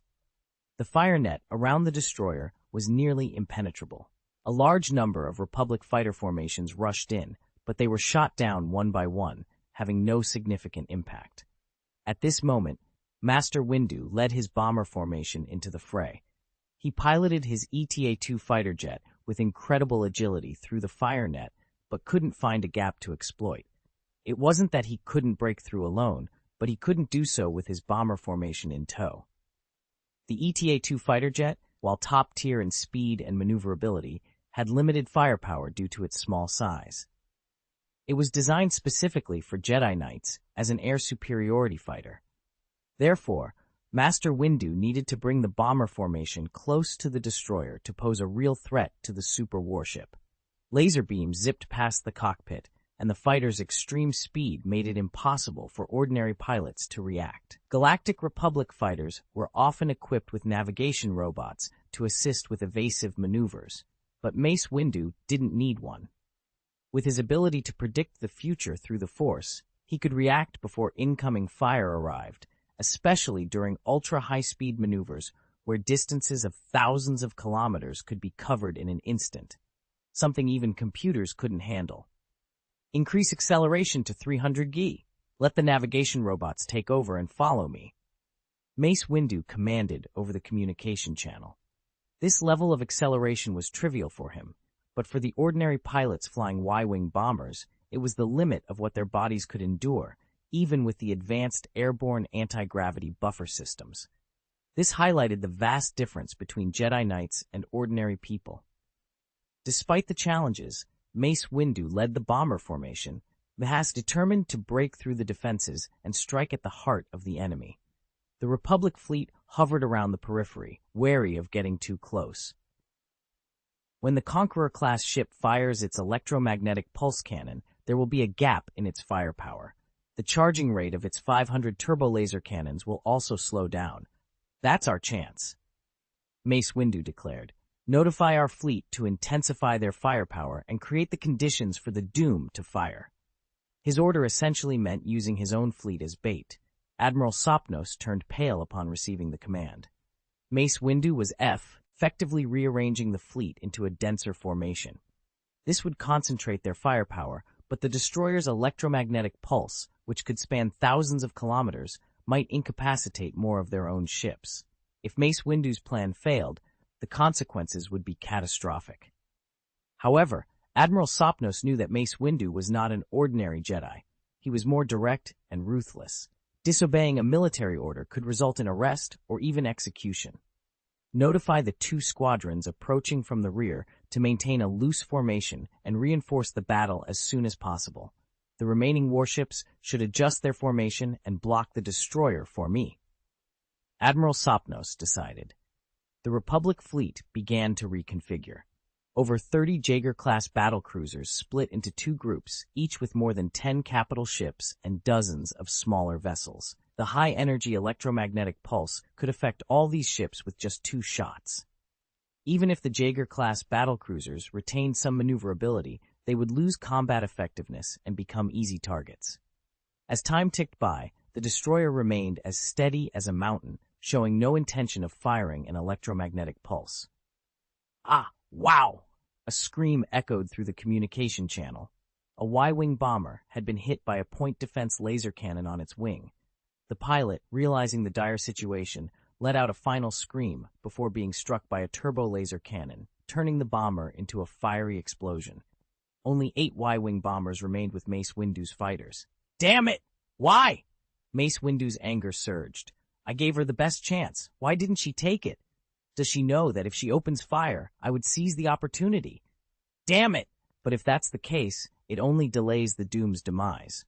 Sooner or later, she will be caught and destroyed. What is she planning? Indeed, if the battle continued as it was, the Doom's only fate would be to be besieged and destroyed. But why was Severance Tan so unyielding, willing to forgo attacking the Republic fleet to ensure her warship remained unthreatened by Mace Windu's bomber formation? Although Mace Windu couldn't foresee the destroyer's future due to the Force's interference, a bizarre thought crossed his mind. Could it be that, in Severance Tan's view, his bomber formation posed a greater threat than the entire Republic fleet? It didn't make sense. Could Severance Tan be confident in defeating a vastly superior fleet,